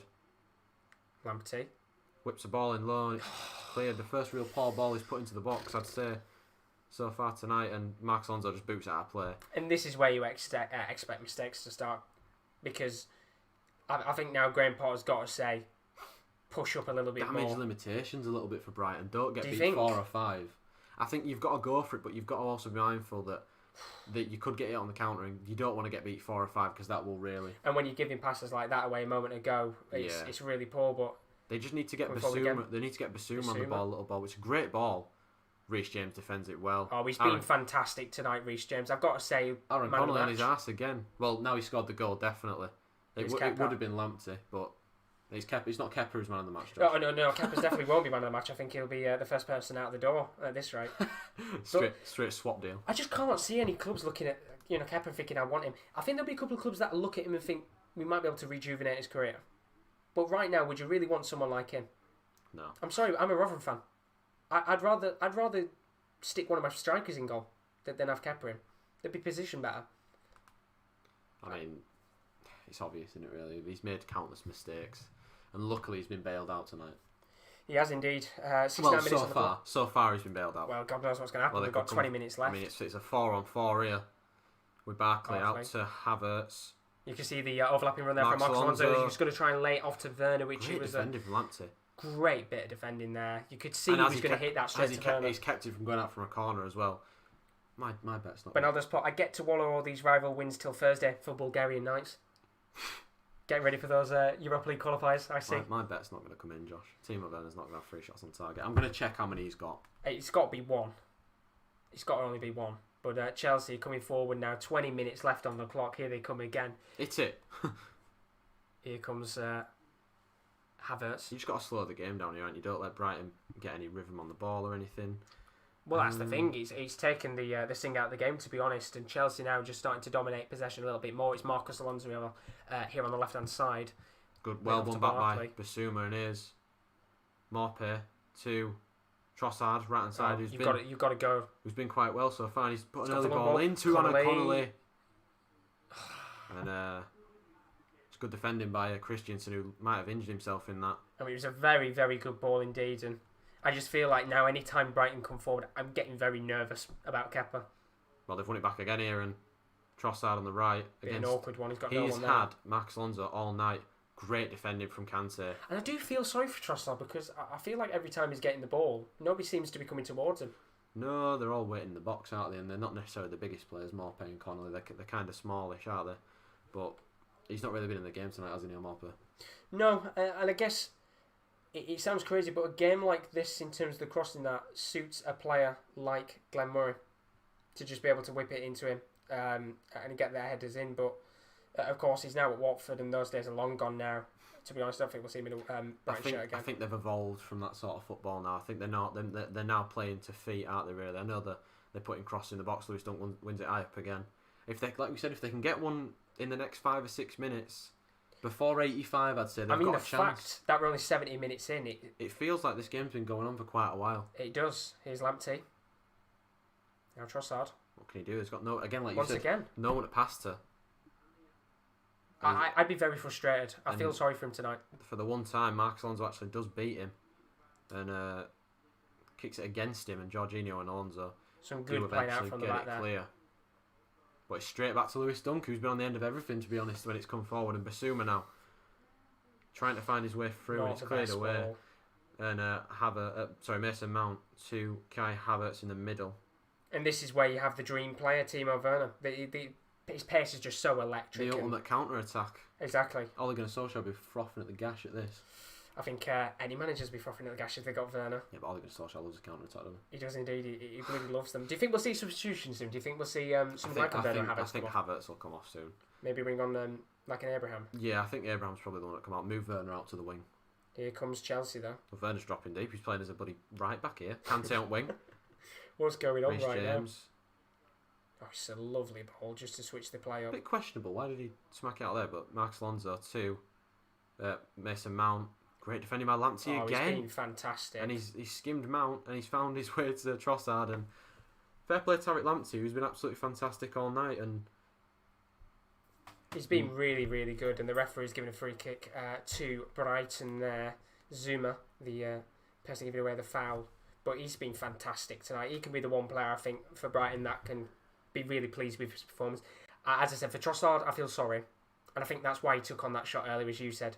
Obviously, one, test Kepa, and two, because nobody seems to come in towards him, which is leaving him just very awkwardly having to dance around the pitch to find space to pass it to someone. And there's a mistake here at the back, which Ryan's going to have to come out and clear it away. Which convincingly, that's not a clip. It's not convincing. It's Jorginho.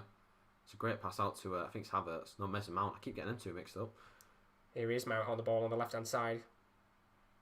You can see Werner just in the box right now, waiting for the ball to come towards him. Going to play it down towards Reece James. Kai Havertz gets a really poor touch on the ball, and Brighton come forward. And you can see the Van Mount in the middle. He's going to lay it off to him. He's going to go. He's bombing forward. He's still going. He's going to lose the ball here. A little bit too long on the ball. He took too long on the ball. I mean, you've got to release that. Neil Maupay and Connolly in the middle. Havertz loses the ball, but he does do well to track back all that way and win it back. It's been a great game, hasn't it? That's a good First two Premier League games we've had. I've had this one's not a classic, but very good game. It's been a good game. Good tempo. Good tempo. Yeah, I was about to say two good-looking sides, but it's more of a case of, I think Chelsea have just. They've had the quality, haven't they? Yeah, when they've needed the quality, it's come out. As for Brighton, I do feel a bit for Brighton because obviously the penalty and the mistake and a wonder strike from Reece James is the reason why they're probably not going to win this game. Yeah, and it's a shame, but 15 minutes left. God, there's still time, surely. I mean, exactly. Like we said, they get one back. I always think get one back before 85, and you put the pressure on the other side. And Lamptey skimmed his man. Great defending by Alonso that time, though. I mean, it's been a testing night for Alonso because you can see where the runs are being made. It's been mostly with Lamptey and Lamptey all night. I mean, March has done great as well. I think they know they can get Ali Razor's coming on. Oh, here we go. 15 Ali J's minutes. coming on. This is it. To give you context, as I said before, Kieren now likes Ali Razor. He'll be out there in a second. Do you think he's going to make an impact in this game? Well, if he scores, there will be severe limbs in our household. So he might get the best of Havertz. Because Brighton's coming forward. It's not a good ball. Not a good ball. I thought it was going to be a good ball, but I mean, Trossard was in there, but Lamptey, he's had the better of Mason Mount all night, and Mason Mount this time. Lucky there. Good work from him. By the way, if you have enjoyed the stream so far in the new channel, do leave a like and a subscription as always. Greatly appreciate it. We're at 707 right now. But if you have enjoyed it, do leave a subscription as always. Please. Plenty more watch-alongs to come. Please. Not just the Premier League, but of the 5 major leagues as well. And we have other watch-alongs as well. Not just football related. And the podcast is back, so why would you watch that? Big dubs. Going to be the Football European podcast on Wednesday. Top corner. We've missed it. It's the origin that what started the channel. We've missed it. It is indeed, and it's crazy to see how much we've changed since then. I mean, yeah, you think of all the series we've got going. We've got the Wrestling Corner, the NFL Corner, tier list going on. Watch-alongs, we started doing them more often. We've developed the channel very nice, very well indeed. The watch-alongs always do very well, and it's nice to see plenty of people in here tonight. Let's think, 700 subscribers, we've not even had it a year yet. No, 9 months we've had it as Chelsea come forward here. It's Ross massive Barkley. Chance. Werner is literally screaming for the ball, and he has got to be shot on target. Timo Werner. Fuck off, Ben White, you twat. You ain't getting your shot on target tonight, it feels like, does it? Just have a soggy shot. Just take it on first time. Just have a soggy shot on target, Timo. I mean, you can see here, Why Ross did he Barkley. take so long? What? A 3-on-3. Barkley lays it off to Werner, who is onside. You should take on the shot first time. He takes one touch too heavy, and I think by the point he's taken that extra touch, it's a little bit too far from goal, and it's good defending there. I wanted to be 5. It is a good chance there. Your head is out of the frame, by the way. I know it is. Yeah, don't worry. Yeah, I know it is. That's all right. Roman said. Yeah, I know it was out of the frame. I've got it's literally in front of me there. Yeah. Just wanted you to make sure. It's because I don't want to sit like on your lap. That's why. Yeah, it's very close knit, isn't it? Right now, we're kind of like if I move there, it's very close. But now got to get T-Pain on the podcast. Not the rapper. I thought he meant first. What's the guy from the Air Team? Mr. T. Mr. T. I don't know why. I thought Mr. T. Don't know why you want Mr. T, Well, but there's Connie for Chelsea, which is really poorly executed and. Trying to get counter out there, Brighton, but he has come back to Chelsea again. It's Reece James on the far right side. Gets the cross into the box, but a slight deflection goes straight to the hands of the goalkeeper. And I mean, we could try and get Mr. T on the podcast. Maybe not T-Pen. I mean, do you want me to DM them both? I mean, if you got the DMs, I'd be very surprised. But Brighton could be forward here.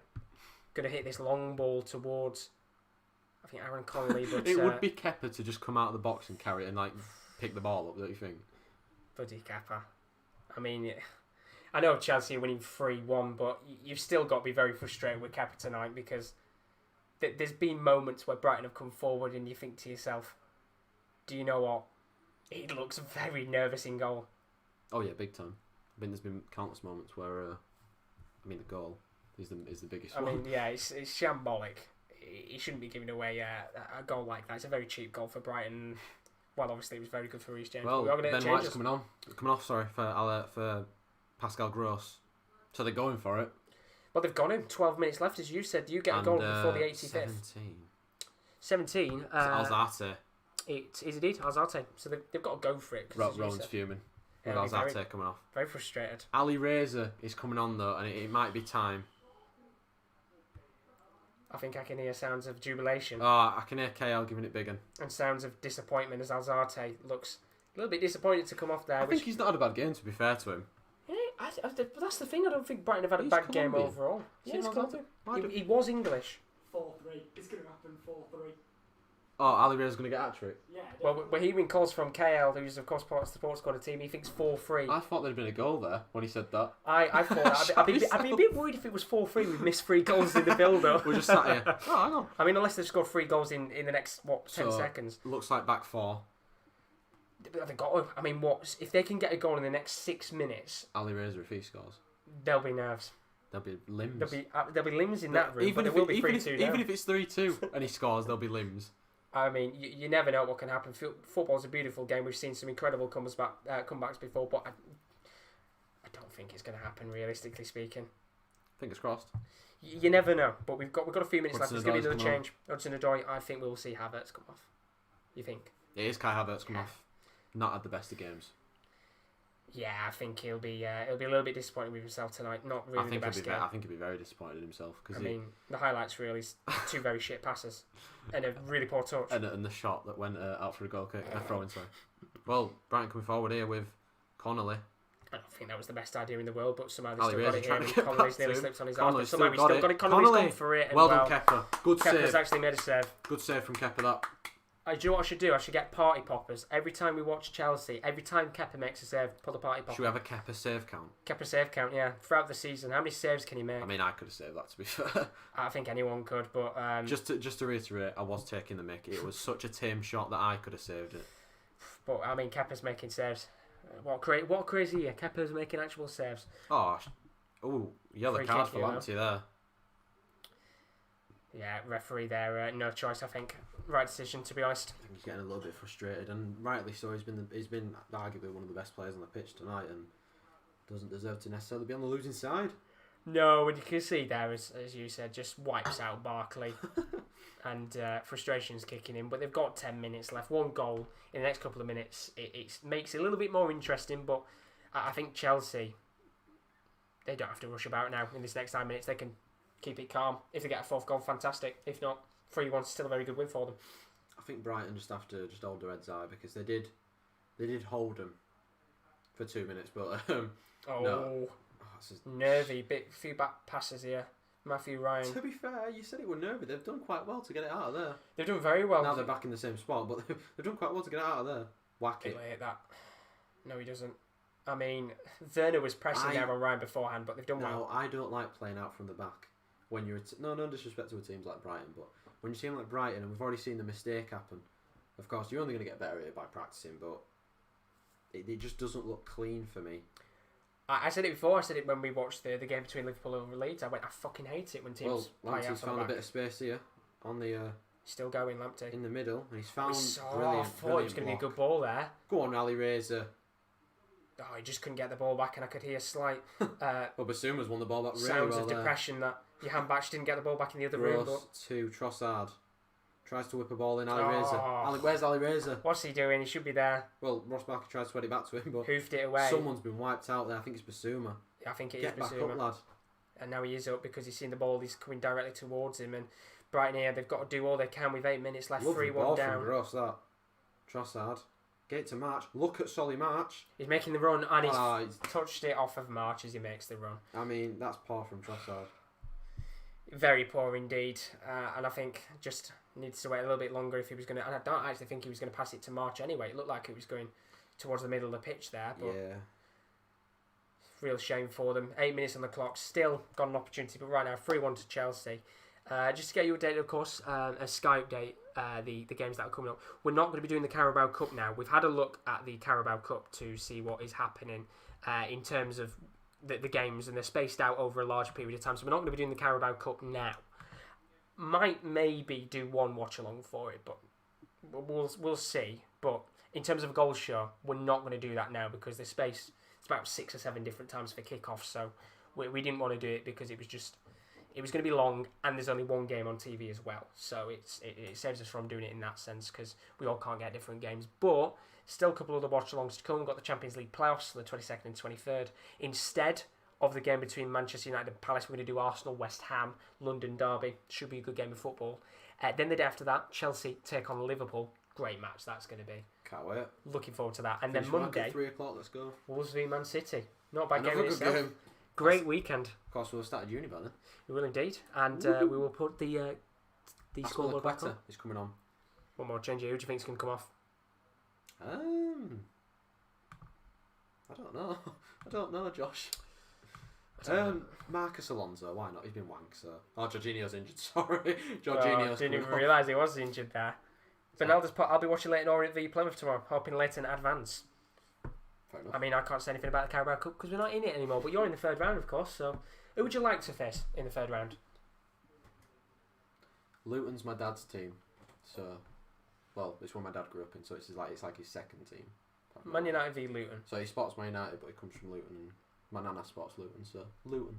Luton Town. Jorginho has come off, as we said, injured, so Aspilicueta comes on just to reassure the defence in these last couple of minutes. We're at 84 minutes, 30 seconds on the clock. 3-1 to Chelsea. Looks like Chelsea are going to get their first 3 points on the board tonight, which is very good for them. Not the most convincing performance in the first half, but they've looked a lot better in the second half, although Brighton tonight will be a little bit frustrated that they've not come out with something, but it comes back to your point you said at the beginning of the second half. They couldn't play at the pace they were in the first half. No, of course, it's hard for a team like Brighton to keep fitness levels up and keep pressing levels up like that, of course. There was always going to come a point of the game where they did come unstuck, and it has happened a few times. And unlucky, because they could have got something from this game if... I was just shocked in awe at that pass from Lewis Dunk. Awful pass there. Playing tanks with Kepa. Terrible pass. But yeah, I mean, it is match day one as well, so players aren't exactly going to be at the full level, as we said at half-time. But These aren't the games that will make or break Brighton's season. No, these are free hits, basically. Well, in quotation marks, free hits, because they just need to, like we said at the start, they need to focus on beating the teams around them, not necessarily these big teams. Chelsea would have been expecting to win this game. And I think they'll probably look back at this match and say, do you know what? We had an alright performance. Could have done better in some aspects, but we've had a decent game. Maybe finishing needed to be better in some certain aspects. I still think tonight Lampard will come out and say he's not happy. Yeah, I don't think Frank Lampard will be happy, to be fair, because they have looked a little bit sloppy. They have looked open. Of course, not getting the clean sheet will be a bit pissed off at that. The front three, the attacking force, I don't think have gelled that well together. Of course, it is the first game playing together, but I don't think they've gelled that well together because, of course, it's probably not the final three that are going to play up front. But I don't think Timo Werner's kind of gelled into his spot. He has looked lively. He's had some chances in the game, but not as many as you'd probably expected him to have. Michael Ansel, welcome stream, says, what do you think of Lamptey? I think he's had a fantastic night. He's been fantastic. don't deserve to be on losing side. No, if you're going to pick a player who's been the best one from Brighton tonight, you'd probably either say Ben White for the defensive work, but I think you'd say Lampard. Yeah, as the Lampard. best. He's had a very good performance, and as you said, doesn't deserve to be on the losing side, and technically he originally would have been if he was still at Chelsea, but here come Chelsea on the attack again right now. Kante. Pass it to Timo. He's Pass it to literally Timo. there, wanting the ball straight to him. Hudson-Odoi to Azpilicueta. Oh, he's not the best ball in the world, but Hudson-Odoi's got it back. Timo. Get it to Straight to Timo. Aspie. No, get it to Timo. And then he's going to put it off to Timo. Oh, they're just going to do just pass it round here. Well, there's no rush now. Is there 3 minutes left? How is Timo Werner not having 3 shots on target in one game? Well, that's the thing. He's not done a great deal tonight. He's had little moments, little glimpses here and there, but There were severe limbs when he had that 1 shot on target. I'm surprised that Abraham or even Giroud's not come on. Barkley's give the ball away to Gross here, and might be a chance here. Good defending by That's Christensen. great work. Lovely defending from Christensen there. I think Aaron Connolly and Maupay have been chasing shadows all day. To be fair, the balls in behind haven't worked. Hudson-Odoi now play against 4 players. Lovely ball out to Mason Mount, who takes it fantastically well, and he finds Timo Werner. Shoot! You just want the shot on target now. I want He's got 2. 2 minutes I need left. 2. He needs 2. In, a couple of minutes might be a bit of additional time, Mount, but here come Barkley, Chelsea again. Kante out to Hudson-Odoi. Hudson-Odoi, who's been open ever since he's come on. Here's Azpilicueta. You can just see now they're happy to take their time, pass it back, no rush, no urgency. 1 goal, remember, for Brighton here. There's not much time left, but it gives them the play by smallest Zuma though. amount of hope. We don't know how much added time there's cost Jorginho had the injury. There could be 5 or 6 minutes, and if Brighton were to get one before the added time came up, thinking, there might be a chance for him. I think there'll be 4 minutes. I just don't think there's much of a chance to get back We had in it 6 now. in the first, didn't we? We did indeed, and that's a poor mistake here. And Pascal Gross Chelsea has done well though. very nearly had another opportunity to go for a goal there. It's the midfield. They're pressing high on the first touch of Pascal Gross and on the first touch of Steven Alzate. It was last time. They brought the press well there, and Ali Reza's got it to Lamptey, who tried to turn his man.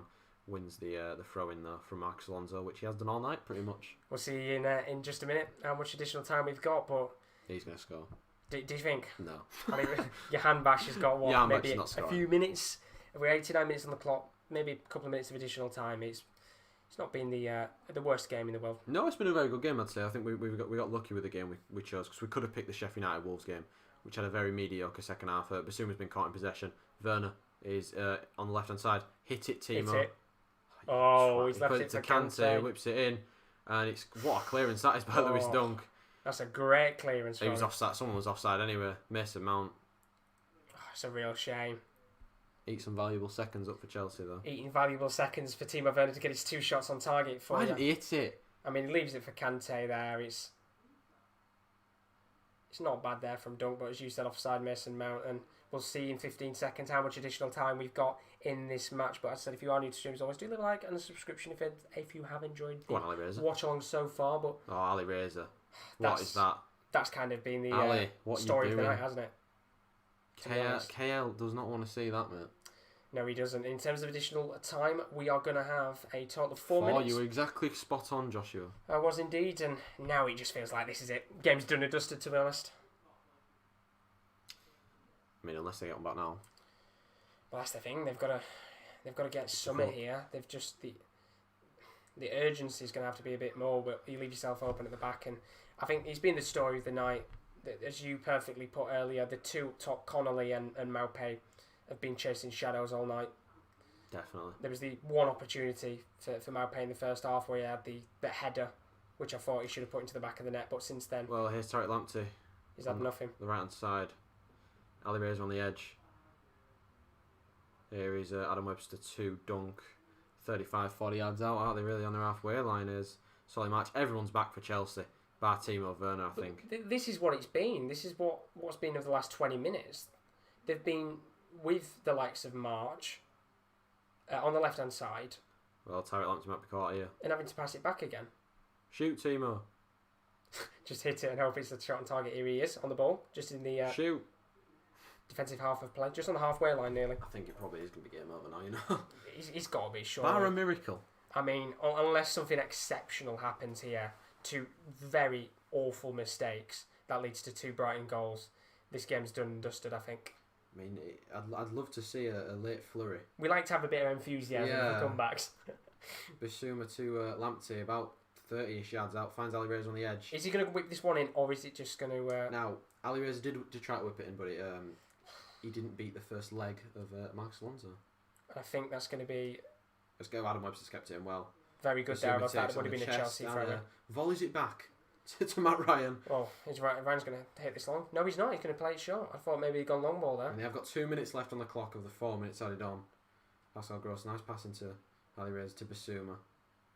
Looking for the run of Trossard. And it's just hit too heavy. And now you're looking at it and thinking if they do score, it's going to be a consolation goal. You can see Lampard on screen now. Deep thoughts, I think. He knows the game's done. In very deep thought. And I think even Timo tonight will be very disappointed with his performance. Yeah, he probably would have expected to get a goal. You know what his track record was like in the Bundesliga, second highest goal scorer. Of course, behind Lewandowski. Another man that will be disappointed with his performance, Kai Havertz. Already talked about him.